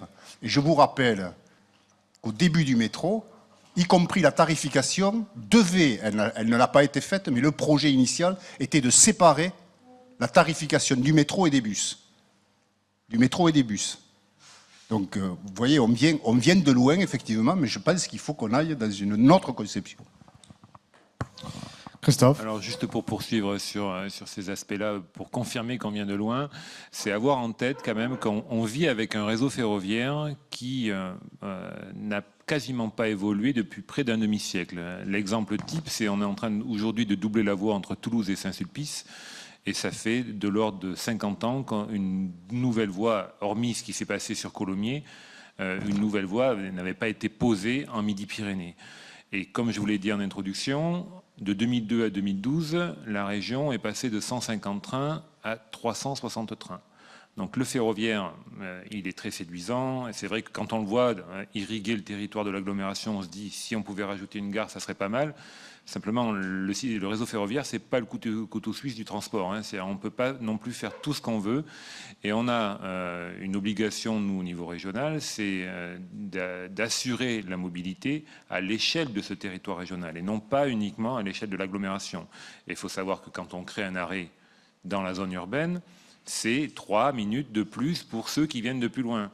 Donc multipliez ce nombre d'arrêts et vous verrez le temps de parcours augmenter pour les gens. Si on prend l'exemple de Toulouse-Montauban, autant d'arrêts supplémentaires créés sur Toulouse-Montauban, c'est du temps de parcours en plus pour les gens qui viennent de Cahors, de Caussade, d'Agen. Alors, oui, enfin aujourd'hui, l'emploi sur Toulouse, il est quand même très concentré sur des zones bien précises. On a le cœur de Toulouse, on a la Beige, on a Blagnac. Et aujourd'hui, les gares de descente sont fondamentalement ciblées sur Matabio, sur Sainte-Agne et à Rennes. Alors on va passer la parole à l'autre Christophe, mais juste Christophe, gardez la question parce qu'on a le micro, parce qu'on a une question de Rodez, une dame qui nous dit Ticket Move c'est très bien, mais rien le week-end et pas beaucoup la semaine.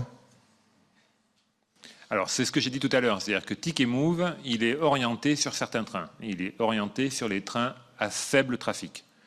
Et aujourd'hui, on a inventé, alors c'est quand même, il y a quand même beaucoup de trains. Sur 360, il y en a 120 qui sont ouverts Ticket Move, c'est-à-dire un tiers aujourd'hui ouvert à cette tarification. Alors, il est vrai qu'aujourd'hui, il y a encore, mais c'est tout neuf. C'est peut-être sur Rodez-Toulouse aussi. Ça date de 6 mois. Il y a encore peut-être des aménagements à faire, notamment pour l'offre de week-end, j'en conviens.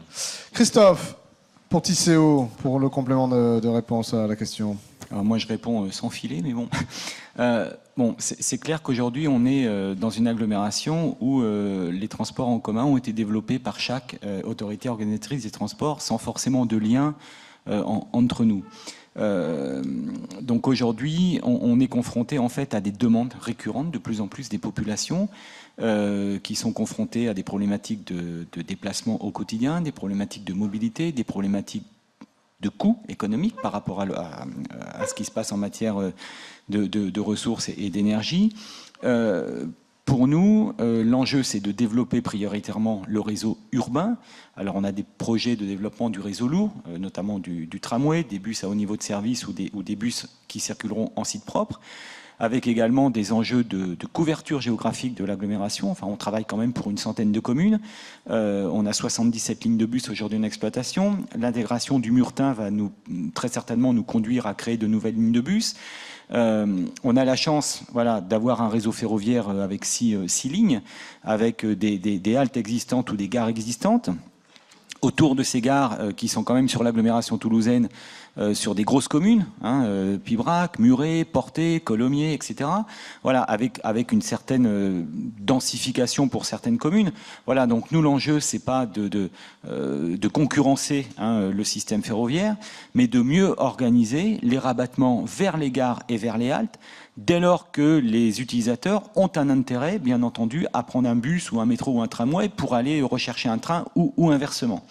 Et donc il faut impérativement, comme je l'ai dit tout à l'heure, d'une part lisser la rupture de charge par des aménagements de cheminement piéton et par la tarification. Voilà. Aujourd'hui, on a développé avec le métro la carte pastel. La région, le département, voire d'autres départements se sont appropriés, entre guillemets, la carte pastel pour adosser leur titre. Voilà. Demain, l'enjeu pour nous, c'est que l'usager introduise sa carte pastel dans un distributeur de titres et charge un titre. Voilà. Et paye une fois. Voilà. Okay. Moi, je prends souvent l'exemple quand on est en voiture, on monte dans sa voiture, on part de chez soi, on roule sur de la voirie communale ou d'agglomération, on prend l'autoroute ou on prend une voie départementale, on ne change pas de voiture. On ne change pas de voiture, on reste dans notre voiture. Éventuellement, on rencontre un péage urbain ou un péage autoroutier. Voilà. Dans les transports en commun, faut on est dans le métro, il faut prendre un bus, il faut prendre un tramway, il faut prendre un train, et en plus, il faut changer de ticket, voire de support de ticket. Voilà. Donc il faut impérativement lisser l'effet rupture de charge, au moins par la tarification, par le support, et puis après à nous de réaménager complètement les pôles d'échange, que ce soit un pôle d'échange typiquement TCO ou avec la région, parce qu'on a également à traiter l'accessibilité. Voilà. Allez, une question de monsieur. On va vous passer le micro derrière vous. Je vous en prie, levez-vous, présentez-vous. Oui, bonjour, Philippe Guaran, élu municipal et communautaire sur les questions du vélo, donc à Toulouse, au Grand Toulouse. Donc ma question tourne autour du vélo et plus précisément de l'intermodalité train-vélo. Il me semble que là on a un gisement de report modal très très important à l'échelle de la région, et que pour arriver justement à proposer des solutions efficaces associant vélo et train en particulier, il y a un certain nombre de freins, d'améliorations à apporter. Bon, ça passe peut-être au départ par les aménagements cyclables dans les villes concernées. Il y a un gros effort à faire au niveau des villes de la région, me semble-t-il, et aussi au niveau toulousain. Je suis bien placé pour en parler. Mais après, on a un panel de solutions qu'on commence à voir, qui ont été présentées ici, qui tournent autour du stationnement vélo en particulier, des garages vélo. Je voulais juste mettre un petit coup de projecteur sur une solution parmi d'autres, qui est celle des vélos pliants. Il me semble que sur la problématique de l'embarquement du vélo dans les trains, bon, justement en succès aidant, on va vite se heurter à une difficulté qui fera qu'on ne pourra pas en embarquer des tonnes de trains dans les vélos. Donc s'ils sont pliés, évidemment, oui, de trains dans les vélos a fortiori, mais de vélos dans les trains, donc. Donc la solution vélo pliant représente certainement quelque chose de très intéressant dont il faudrait faire la promotion. Nous le faisons au niveau du Grand Toulouse à travers la Maison du Vélo qui loue ce type de vélo pour 10 € par mois. Mais il me semble intéressant que cette proposition s'étende à d'autres collectivités. C'était un petit peu le sens de mon intervention, voir si au niveau régional, au niveau d'autres villes, d'autres agglos, on ne pourrait pas essayer d'imaginer quelque chose. Et un point essentiel aussi par rapport à toutes ces nouvelles solutions qui se présentent, il y a un besoin de communication, d'information qui est phénoménal. Je pense que beaucoup de gens ont à portée de leurs mains les solutions, sauf qu'ils ne les connaissent pas. Et je pense qu'on a vraiment, nous, collectivité, une responsabilité majeure en la matière. Moi, je prendrai l'exemple de villes du Nord comme Copenhague, justement, qui sur le vélo, pour rester dans cet exemple-là, sont très très en avance et qui continuent inlassablement à communiquer pour expliquer aux gens quelles sont les meilleures manières de se déplacer, parce qu'ils ont tout simplement compris que peut-être que l'un des investissements les plus efficaces en matière de déplacement, c'est celui dans la communication. Allez, une question de monsieur et on passera à madame et après monsieur. Allez, je vous en prie. Oui, bonjour, Dominique Platon, Mobilib. Merci à Christophe Doucet, avec qui d'ailleurs nous sommes partenaires, d'avoir cité l'autopartage et Mobilib à Toulouse. Une information d'abord, Mobilib existe depuis 3 ans à Toulouse et a maintenant 600 usagers et 32 voitures.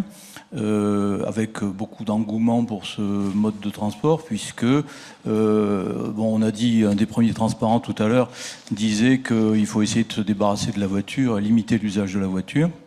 Mais voilà, tout le monde a besoin d'une voiture, mais pas tout le temps. Donc on peut permettre aux gens de se débarrasser de leur voiture en leur donnant la voiture uniquement lorsqu'ils en ont besoin.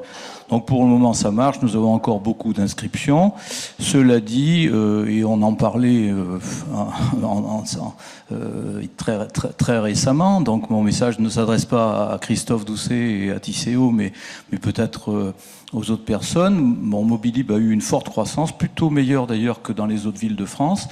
Bénéficier d'une entrée au capital de Tisséo qui a bien compris qu'on avait une dynamique à jouer ensemble. Cela dit, aujourd'hui, on est en vitesse de croisière avec d'énormes charges. On est en train de monter un projet expérimental, je dis bien expérimental, sur Ramonville pour voir ce que ça va donner sur Ramonville avec bien sûr de bonnes présomptions de réussite, sinon on ne le ferait pas.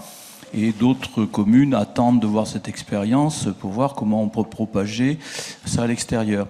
Aujourd'hui, la ville de Toulouse et le Grand Toulouse nous ont aussi soutenus en nous allouant des places en ville, mais ce qu'on peut dire, c'est que on sait que nous ne serons pas rentables, nous n'arriverons pas à l'équilibre tant que nous n'aurons pas 50 voitures. C'est le résultat d'études qui ont été faites il y a déjà un certain temps sur des villes de notre taille, et ça c'est sûr. Donc cet essoufflement qu'on a au début, sachant qu'on a eu des aides en capital mais jamais en subvention d'exploitation, fait que on est obligé de ralentir un petit peu nos investissements, c'est quand même très dommage. Et donc le petit message que j'ai à passer, c'est qu'au-delà de la ville, bien que ce mode de transport concerne dans un premier temps plutôt la partie urbaine, comme l'ont fait les grandes autres villes de France qui ont des aides des conseils généraux, conseils régionaux, etc., on peut lancer un petit appel à d'autres structures de collectivités territoriales pour qu'elles nous donnent un coup de main. Voilà, merci. Bon, je pense que l'appel était entendu, puisque tout le monde est là. Madame! Oui, alors Claire Pande, je suis, disons, simple usagère, mais je bouge beaucoup, que ce soit dans Toulouse ou dans la région ou à l'étranger aussi. Alors j'ai plusieurs des remarques et des questions. Allez-y. La première, c'est que j'avais entendu dire que avant les élections municipales récentes, dernières, les transports communs à Toulouse seraient gratuits, pris en charge par la municipalité. Donc je m'étais étonnée du coût et comment ça allait être possible. On m'avait répondu que c'était finalement moins cher de prendre en charge les transports en commun plutôt que de payer pour les pollutions avec les maladies, avec tout ce qui était prévisible à un petit peu plus long terme. Donc où ça en est, cette gratuité promise. D'accord.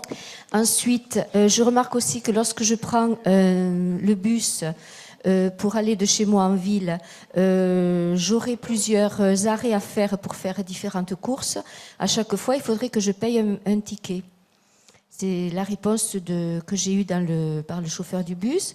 Je trouve que c'est un petit peu beaucoup, ce serait trop cher, donc je ne le fais pas. Donc je prends ma voiture lorsque j'ai plusieurs courses à faire sur le même trajet de bus. D'accord. C'est un peu dommage, je trouve.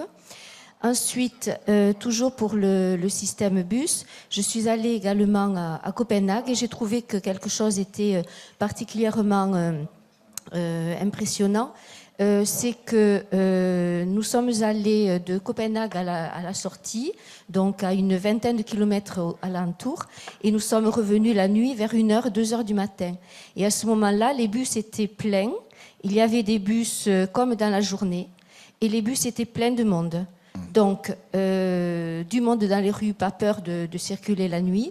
Des enfants, il y avait des jeunes de 12 ans à peu près qui étaient seuls. Une mamie aussi, et le bus était vraiment plein. À 2h du matin. À 2h du matin, tout à fait, voilà. Et ben, oui, c'était l'été, je dois dire, c'était le mois de juger l'éducation juillet, des pays etc. nordiques. Bon, on va commencer par ces trois questions. Alors, le problème, c'est que je me dis que ce que j'ai remarqué dans ma famille, c'est que lorsque nos jeunes, commencent à vouloir sortir la nuit, oui, ou bien on est obligé d'aller les chercher à 2-3 heures du matin, ou bien il leur faut une voiture.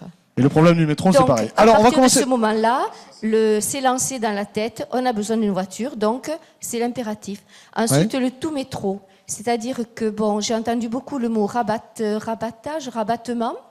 Donc ça veut dire qu'on pense que tous les gens vont avoir besoin d'aller dans le métro. Le métro, la plupart, à plusieurs moments de la journée, non seulement aux heures de pointe, est plein.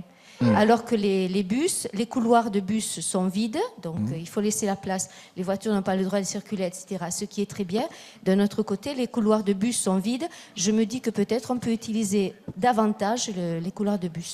Allez, on va commencer avec tout ça, parce qu'on en a un paquet. On va commencer par les promesses de campagne. Alors, c'était quoi? Juste promesses de campagne, ou c'était ensuite une réflexion qui a mené à ce que? Christophe Doucet. Alors, je ne répondrai pas sur le point de vue politique parce que ce n'est pas mon rôle au niveau du SMTC. C'est vrai que dans la campagne de la nouvelle équipe municipale, il y avait la question de la gratuité des transports en commun. Sous certaines conditions. Hein, nous avons étudié la gratuité des transports en commun. Il y a un coût qui est associé à cette gratuité pour la collectivité. Et face au coût, en termes de perte de recettes et de couverture par un autre système, le SMTC a décidé de maintenir en l'état les tarifs actuels et de ne pas mettre en place la gratuité des transports en commun sur l'agglomération toulousaine.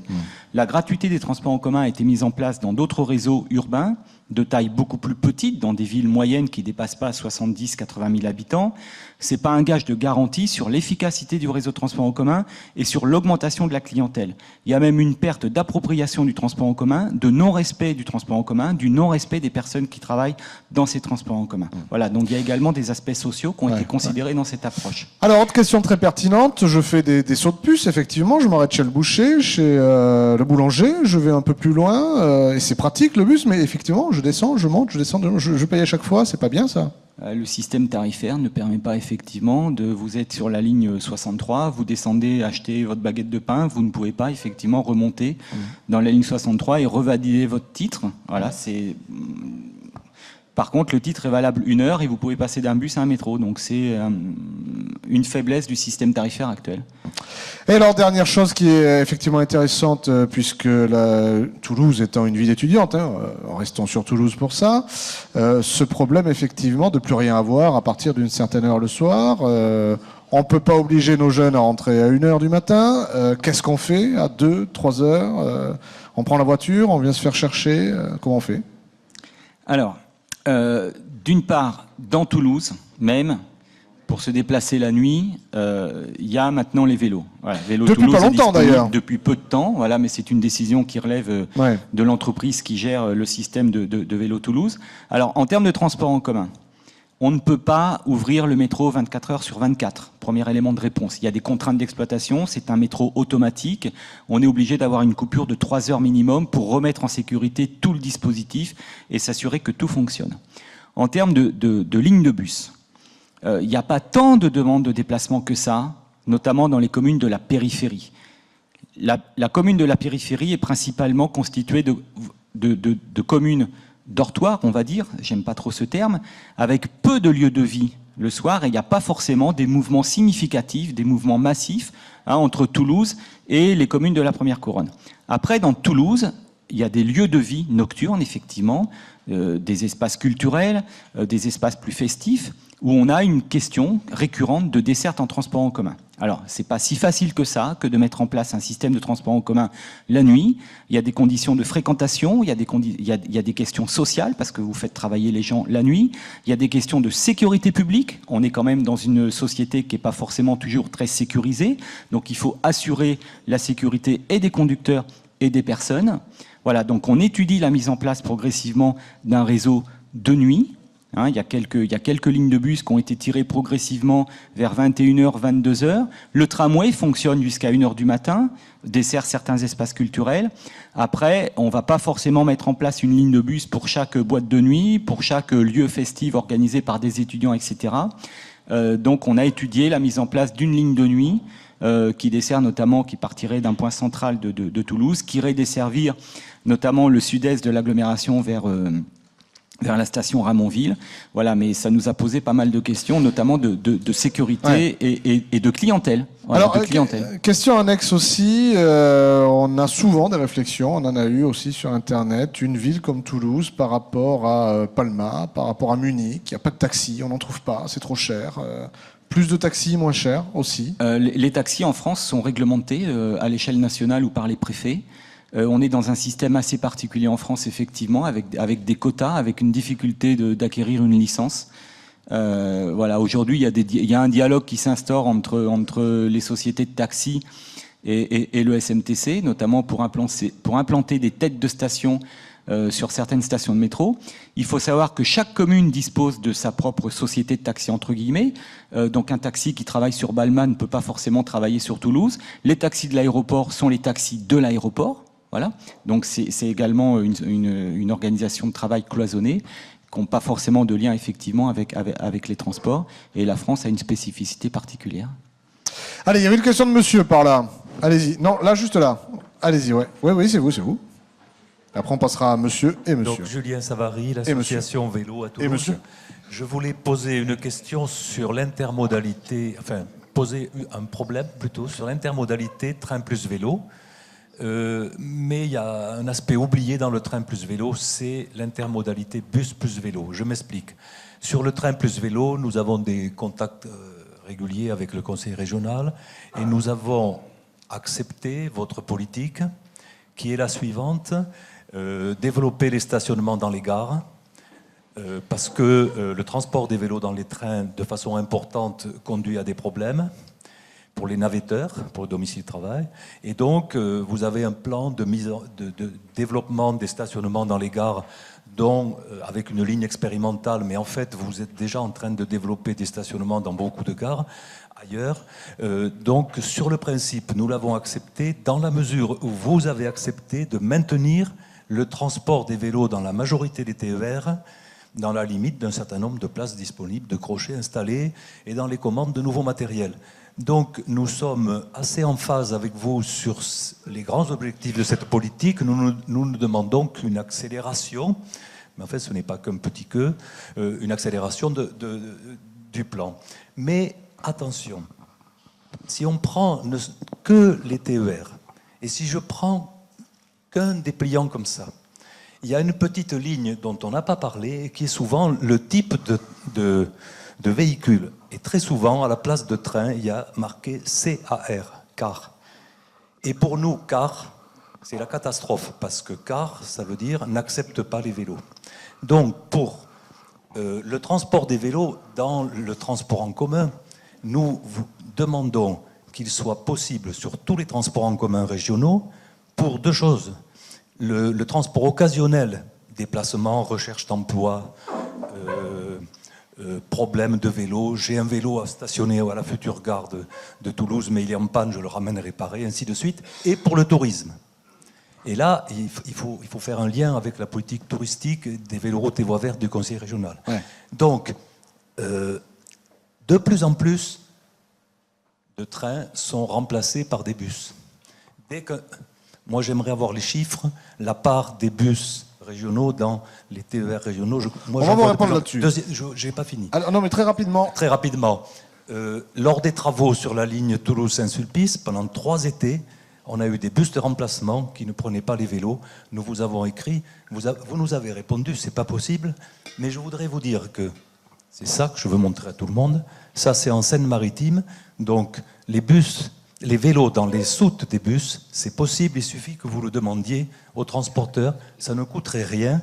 Donc, par une simple décision du Conseil régional, vous pouvez faire comme la Seine-Maritime, la Gironde, les Landes et la Haute-Garonne, les AOT, qui autorisent le transport des vélos dans les soutes. Très bien. Deuxièmement, non, j'ai pas fini. Oui, mais il y a beaucoup de questions. Non, mais il y a beaucoup. Non, mais il nous reste un quart d'heure, 10 minutes maintenant. Il existe des racks qu'on peut mettre. D'accord. Et nous avons à Toulouse ça sur les trains, sur les bus Albicastre. Ouais. Donc sur les lignes touristiques, genre Vallée du Lot ou Montrégeau, Luchon, où il y a beaucoup de. La Vallée du Lot, il n'y a plus de trains, oui. C'est des bus. Bon. Mais là, on ne peut pas mettre son vélo. Alors, je crois qu'on a compris le problème. On va laisser répondre Christophe Bazot et Charles Marziani. Alors, juste tant que vous y êtes aussi, une autre question qui vient de Rodez. C'est pas compétitif, on nous dit, de venir en train de Rodez à Toulouse. C'est plus long, donc on prend la voiture, c'est mieux. Alors ça, c'est l'objet du plan rail. C'est-à-dire que les travaux du plan rail visent à améliorer la performance de l'infrastructure sur cette ligne-là, en doublant la section Toulouse-Saint-Sulpice, avec derrière comme ambition pour la région de mettre en place des trains rapides entre Toulouse et Rodez. Alors qui dit train rapide, c'est des trains en 2 heures. Et je pense là par contre qu'en 2 heures, ça sera mieux. On est compétitif par rapport à la voiture, parce que c'est 2 heures de la gare de Rodez à la gare Matabio. Ouais. Et je défie les ruténois aujourd'hui en voiture d'accéder à la gare Matabio en 2 heures depuis Rodez. Allez, les vélos, le train, les bus, les cars. Par rapport aux vélos, juste une information importante, parce qu'aujourd'hui, il y a une expérimentation qui a été mise en place sur l'axe Toulouse-Mazamet, avec comme obstacle majeur le fait de ne pas disposer en gare de Matabio d'un équipement spécifique pour l'accueil des vélos. Alors ça, c'est un point important pour tous les utilisateurs. Il y a aujourd'hui le projet d'aménagement de tout le parking, tout le rez-de-chaussée du parking voiture qui a, le parking en silo qui a directement à côté de Matabio, donc qui sera mis en service en 2013, printemps 2013, et qui permettra d'accueillir 650 vélos dédiés à la clientèle TER. Donc projet majeur, sécurité pour les utilisateurs puisque ça sera un parking gardienné avec toute une série de services offerts en complément et un partenariat avec la Maison du Vélo aussi pour accéder à de la location de vélos. Les vélos dans les soutes des bus, c'est possible, c'est pas possible, ça se fera pas? Alors aujourd'hui, l'accueil des vélos dans la soute des bus n'est pas envisagé. Alors là, je tiens à dire que c'est pas une problématique purement régionale, c'est-à-dire que tous les réseaux interurbains en Midi-Pyrénées, donc excepté Libellus qui a ouvert certaines relations au vélo. Mais alors je ne vais pas dire que techniquement c'est pas possible, puisque vous avez vu une photo qui montre qu'on peut mettre un bus dans un vélo dans une soute. Décidément, on inverse aujourd'hui. On peut mettre un vélo dans une soute. Bon, à y réfléchir. Une piste à explorer.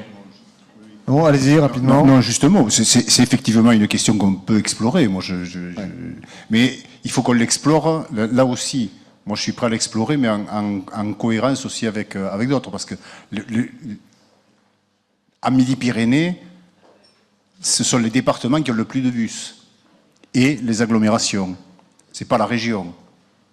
La région ne remplace pas, c'est justement la politique de Ticket Move. Je vais vite, mais la politique de Ticket Move, nous n'avons pas remplacé un seul train un seul train régulier par un bus. Ça n'est pas vrai. Donc je conteste cette déclaration. Pendant les travaux du plan rail, nous fermons les lignes. Ça, c'est autre chose. Mais il n'y a pas un seul train à Midi-Pyrénées, pas un seul, qui a été remplacé par un bus. Non, je l'affirme. Ça, vous pouvez le contester, mais vous ne trouverez pas matière à en faire la démonstration. Nous avons augmenté le nombre de trains et nous n'avons pas transformé un seul train en bus à Midi-Pyrénées, pas un seul. Nous essayons au contraire de remplir en heure creuse les trains. Ouais. Alors je vais vous passer la parole. Alors il nous reste très peu de temps, des questions, des réflexions concises. Juste avant de vous passer la parole, on a une question de Pamiers. Ils nous reprochent de parler de Trop-Toulouse, ils ont raison, Trop-Toulouse, ils ont absolument raison. On est un peu des nantis par rapport à certains territoires ruraux, parce qu'on a tout ici, hein, alors il faut pas se plaindre. C'est des vrais problèmes de vivre effectivement dans ces territoires. Vous développez ça, ces déplacements. Je suis âgé, je suis loin, je suis excentré, j'ai pas tout. Tout à fait, hein. C'est d'après ce constat qu'on a créé à Yel. Hein. On a créé à Yel sur le département du Lot. Le département du Lot est un très beau département. Je ne sais pas si vous le connaissez, ou si vous le connaissez bien ou pas bien. Il faut y venir, c'est très joli. Le problème, c'est que 75% des communes lotoises ont moins de 500 habitants. Ouais. C'est un département vaste et clairsemé. Pour aller d'un point A à un point B, il est très difficile pour nos habitants de ce département de se déplacer. Et c'est pour ça qu'on a créé des solutions alternatives au déplacement. Alors, moi, je reviens parce que vous parlez de mobilité à Midi-Pyrénées. On a axé tout ce matin la mobilité sur le transport. Mais la mobilité n'est pas qu'une question de transport. Hein. La mobilité, on peut aussi associer à la mobilité le logement. Hein. Je vais vous donner un exemple, justement, pour un petit peu pour parler du milieu rural. Il y a une véritable politique de création de logements sociaux. Et on fait des logements sociaux dans des petites communes, je dirais, au fin fond de la pampa lotoise. Ouais. Alors, je ne vais pas vous dire vers Saint-Souzy, qui est planté au milieu du Lot, là. Ouais. Et on va y mettre des couples, là, dans ces logements sociaux, sans se préoccuper de leurs problèmes de locomotion. Et après, on va retrouver des gens coincés, là, au milieu de ce département, et on ne sait pas ce qu'on va en faire. Bien sûr. Et là, on nous appelle, mais qu'est-ce que vous faites à Yel, Midi-Pyrénées, pour trouver une solution pour qu'ils puissent se déplacer? Ouais. On aurait pu y penser avant. La mobilité, c'est un aménagement de territoire. Il y associe aussi le logement et il y associe pas mal de choses. Allez, qui avait levé la main? Je crois que c'était monsieur avec le pull bleu. Donc très rapide, question, réflexion. Jean-Claude Dubois de Blagnac. Oui, très rapidement, c'est au sujet de tramway. Vous faites la ligne en vol et je voudrais savoir le prolongement, le quid du prolongement vers le nord, Beauzelle, pour accéder au parc des expositions qui va être créé vers 2014-2015, comme il faut prévoir assez tôt. Et deuxième question très rapide aussi, au sujet des garages à vélo de Cahors, comment ça marche, c'est-à-dire est-ce qu'il faut pour y accéder un abonnement, un badge, ou est-ce qu'il y a une carte bancaire, etc. Voilà. Allez, on commence par le côté super pratique. Kaka, alors, le garage à vélo, mode d'emploi. Prenez le micro, il est là. Allez-y. Oui, c'est un accès en fait réglementé juste avec une carte. Alors Cahors est en train de basculer sur la carte pastel en fait. Donc on aura le ticket unique régional qui sera valable sur les lignes de Cahors, sur le TER classique, mais aussi on pourra accéder à cette carte au garage vélo. Donc en fait c'est plus identifier les personnes pour savoir qui y accède et quelle est la personne qui a accédé. Que plutôt payer derrière. Et comment on fait? On va à la mairie, on prend sa carte, comment ça marche? On fait une inscription à la mairie, puis on a une carte, et puis après on peut accéder au parking vélo. Voilà. Mais c'est plus pour identifier les gens. Okay. C'est vraiment la sécurité. Hein. Parfait. Allez, le futur parc des expos, on y va comment? Le prolongement de la ligne? Alors, le futur parc des expos sera desservi par un prolongement de la ligne T1 au nord, dans un premier temps de 1,5 km, programmation 2015. Il y a un programme d'opération qui a été voté par les élus du SMTC et le projet de desserte s'inscrit dans le projet urbain lié au PEX, avec à terme une possibilité de prolongation un peu plus au nord vers la commune de Seille pour accompagner le développement urbain des quartiers Chapelleau, Anségur et Lobis. Quand est-ce qu'il sort de terre ce parc des expos? C'est prévu pour quand ça? C'est plus au Grand Toulouse de le dire, mais il y a un calendrier après 2015-2016 parce que c'est un gros projet qui nécessite pas mal d'infrastructures. Ouais. Voilà, et le tramway sera au rendez-vous pour desservir le PEX, plus un réseau de lignes de bus, bien entendu. Parfait. Allez, alors attendez, comme vous avez déjà parlé, je vais être un peu ingrat, je vais faire parler ceux qui n'ont pas déjà parlé, mais vous l'aurez la parole, vous inquiétez pas. Hein. Monsieur, et après je vous la repasserai. Merci, Bertrand Buineau, ITER, Bureau d'études, coopérative, conseil en mobilité. Ouais. Ma question est assez simple, en fait, à travers les principales interventions au tout début. On a bien vu qu'il y avait des enjeux entre les contraintes de l'offre, entre la demande, essayer de voir les profils des publics et répondre au mieux à leurs demandes. Chaque AOT a visiblement une certaine stratégie pour osciller entre mutualisation des offres actuelles et puis répondre correctement à la demande. Je voudrais savoir, j'ai bien compris que les pôles d'échange étaient constitués finalement des enjeux partagés entre les différentes AO. J'aimerais savoir, et politiquement et techniquement, quels sont les autres, est-ce qu'il y a d'autres enjeux partagés entre les AO en matière d'évolution de l'offre en réponse à la demande ou éventuellement en meilleure optimisation de l'offre? Oui. Messieurs, qui veut? Charles Marzani. Non, rapidement, oui. En tout cas, pour la région, je ne reviens pas sur ce qu'on travaille avec TICEO et qu'on a dit pôle d'échange, tarification, mais on travaille avec d'autres AO et on prépare une conférence d'ailleurs de l'ensemble des AO, des autorités organisatrices de tout Midi-Pyrénées, qu'on va inviter à une séance de travail pour déterminer un certain nombre d'enjeux. Pôle d'échange, tarification et complémentarité des transports, généralisation de la carte pastel en particulier, et l'information voyageur.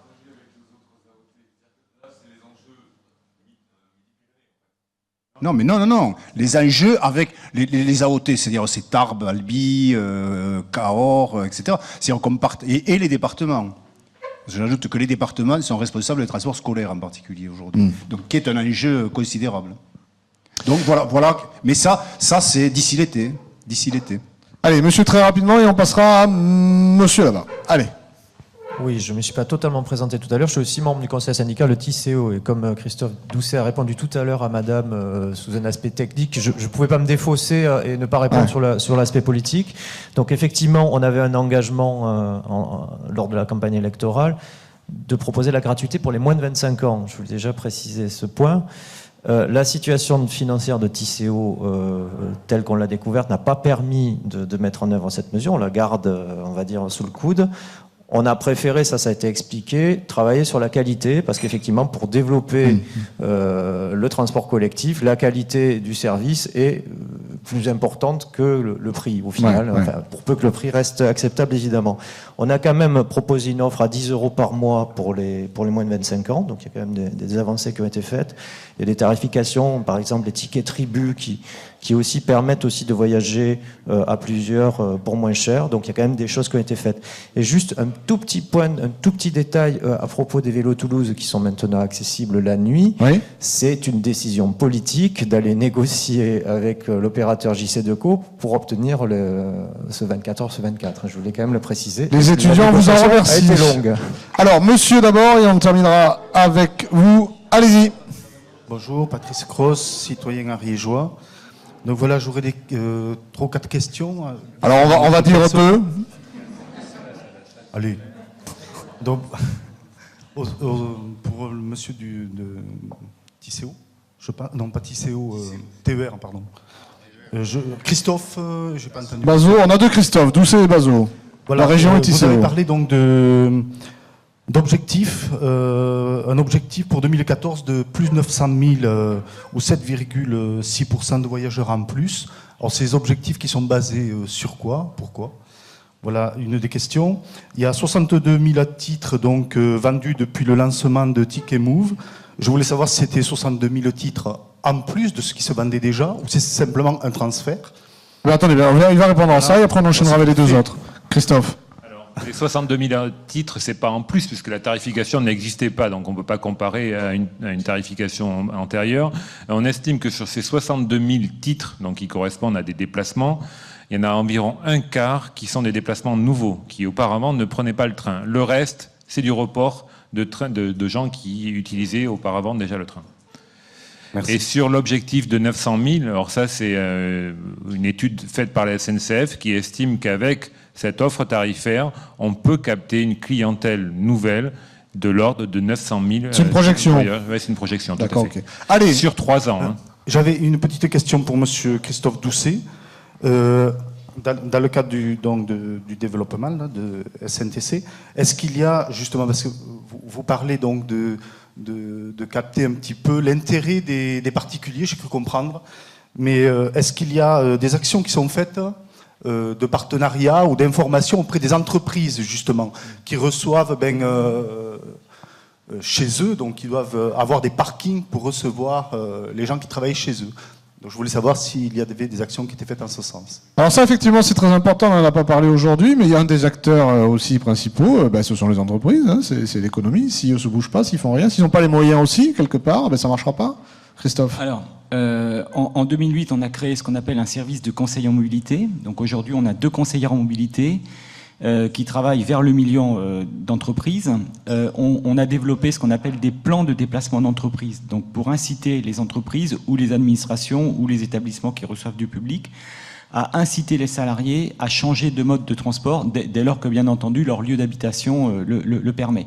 Donc on est en contact et on travaille de manière collaborative avec 107 entreprises de l'agglomération toulousaine, dont les plus grosses. C'est un gros chiffre par rapport à d'autres agglomérations. 107 entreprises, ça représente à peu près 160 000 salariés sur l'agglomération. Sur cette agglomération, il y a 450 000 emplois publics privés. Voilà. Donc, on travaille avec les plus grosses entreprises, avec les hôpitaux de Toulouse, 12 000 emplois, avec Airbus, 30 000 emplois, avec le Grand Toulouse, à peu près 10 000 emplois, avec la région qui a son plan de déplacement d'entreprise. Voilà. Donc, on travaille avec les plus grosses entreprises. On développe également des plans de déplacement inter-entreprises. Donc, on va toucher les zones d'activité qui sont très éparses sur l'agglomération toulousaine et on va inciter les entreprises de plus petite taille à se regrouper, à désigner un chef de projet pour avoir un interlocuteur unique, de façon à ce que l'assemblage des entreprises trouve des solutions communes en matière de mobilité. On a développé un outil extranet, une plateforme collaborative pour que les chefs de projet qui gèrent ces PDE pour les entreprises puissent échanger. D'accord ? On a un système de covoiturage. Ce sont les entreprises qui adhèrent au système de covoiturage et qui en font bénéficier leurs salariés. Voilà.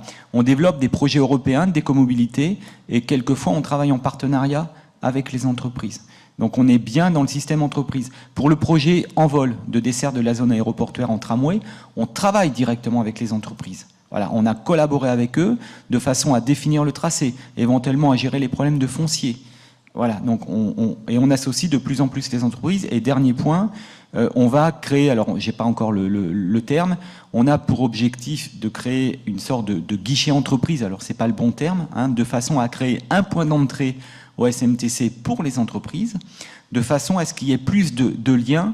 Quand nous on étudie une ligne de transport en commun, ça résulte soit d'une demande politique, soit de remontée d'habitants. Mais aujourd'hui, c'est vrai que les zones d'activité ne sont pas très bien desservies. Voilà, on a à peu près 20% des emplois qui ne sont pas desservis directement par le réseau Tisséo. Et on a le souhait de mieux collaborer ou de mieux associer les entreprises à la définition du réseau de transport en commun, parce que c'est vrai qu'aux heures de pointe, le matin, c'est principalement les salariés qui se déplacent sur le réseau Tisséo. Voilà. Merci. Parfait. Allez, monsieur, vous allez conclure rapidement. Merci. Marcel Martin, du comité de quartier des 7 deniers. Je voudrais faire juste 2 questions. Un sur... on vit quand même dans une société qui est de plus en plus difficile. 8 millions de pauvres. Plus de la moitié de la population touche moins que le SMIC, ou le SMIC.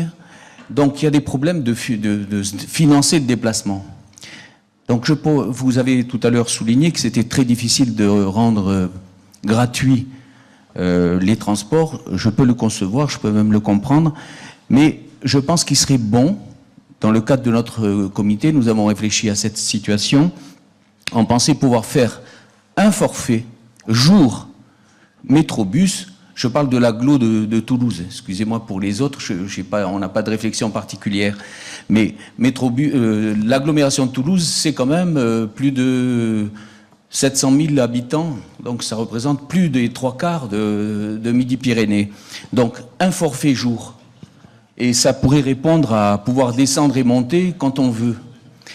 Enfin, plus local, il y a la liaison bus-tram entre le quartier des 7 deniers où j'habite, avec Blagnac. Nous sommes à peu près à 800 mètres. Ça permettrait à beaucoup de gens d'avoir accès au tram et donc au métro et tous ceux qui habitent vers le sud de l'agglomération toulousaine.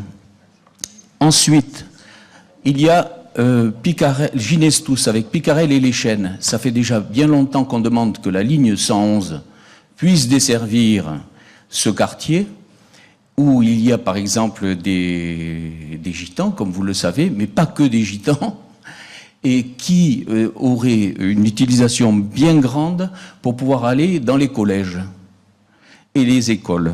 Et enfin, j'aurais dit, il y a un petit problème des bus de nuit. Il faut que Tisséo le résolve, parce qu'on ne peut pas on peut pas attendre 1 heure les bus après les spectacles. Voilà. Allez, tout ça, ça fait des questions en rafale. Les deux Christophe, peut-être. Moi, je ne vais pas forcément répondre parce que ce n'est pas le lieu de réponse. Donc moi, je vous invite, au nom de votre comité de quartier, à écrire au président du SMTC et à réévoquer ces problèmes. Mais je ne suis pas là pour répondre. Ce n'est pas une réunion SMTC et ce n'est pas une réunion pour répondre à la vie du quartier.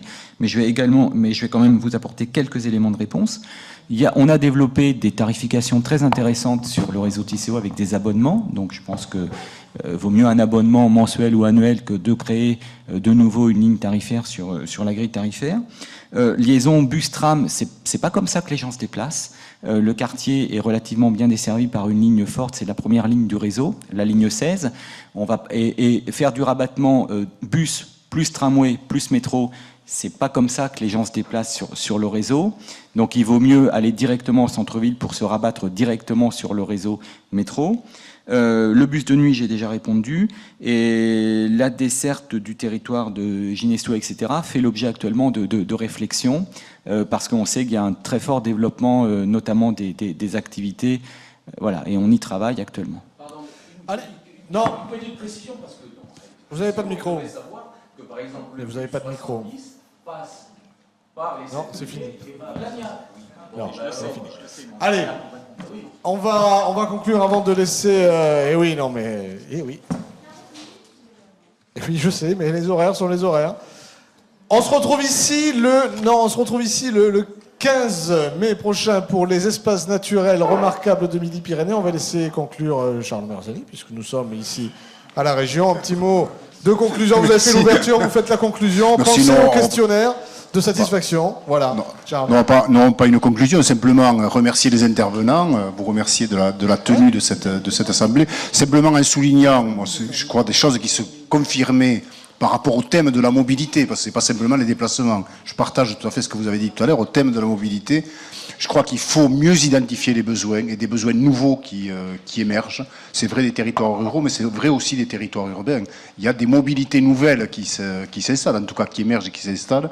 Donc il faut mieux répondre à ces besoins et que ce n'est pas tant aux usagers à s'adapter au système, mais il faut qu'on passe à une autre phase qui est de modifier les systèmes pour qu'ils répondent véritablement aux besoins. Et je pense que la deuxième piste, et c'est intéressant qu'il y ait plusieurs acteurs de ce point de vue, c'est vraiment la complémentarité des chaînes de mobilité et de déplacement et la coopération obligatoire d'une nouvelle manière, en tout cas, entre ce qu'on appelle dans notre jargon les AO, entre les autorités organisatrices de transport, les différents acteurs des chaînes de mobilité. Je pense qu'il y a là, y compris, je le dis, c'est mon dernier mot, sûrement pour les périodes à venir, à inventer de nouveaux modes de coopération, de nouvelles structures, pas pour se chapeauter les uns les autres, mais pour s'obliger à travailler en complémentarité.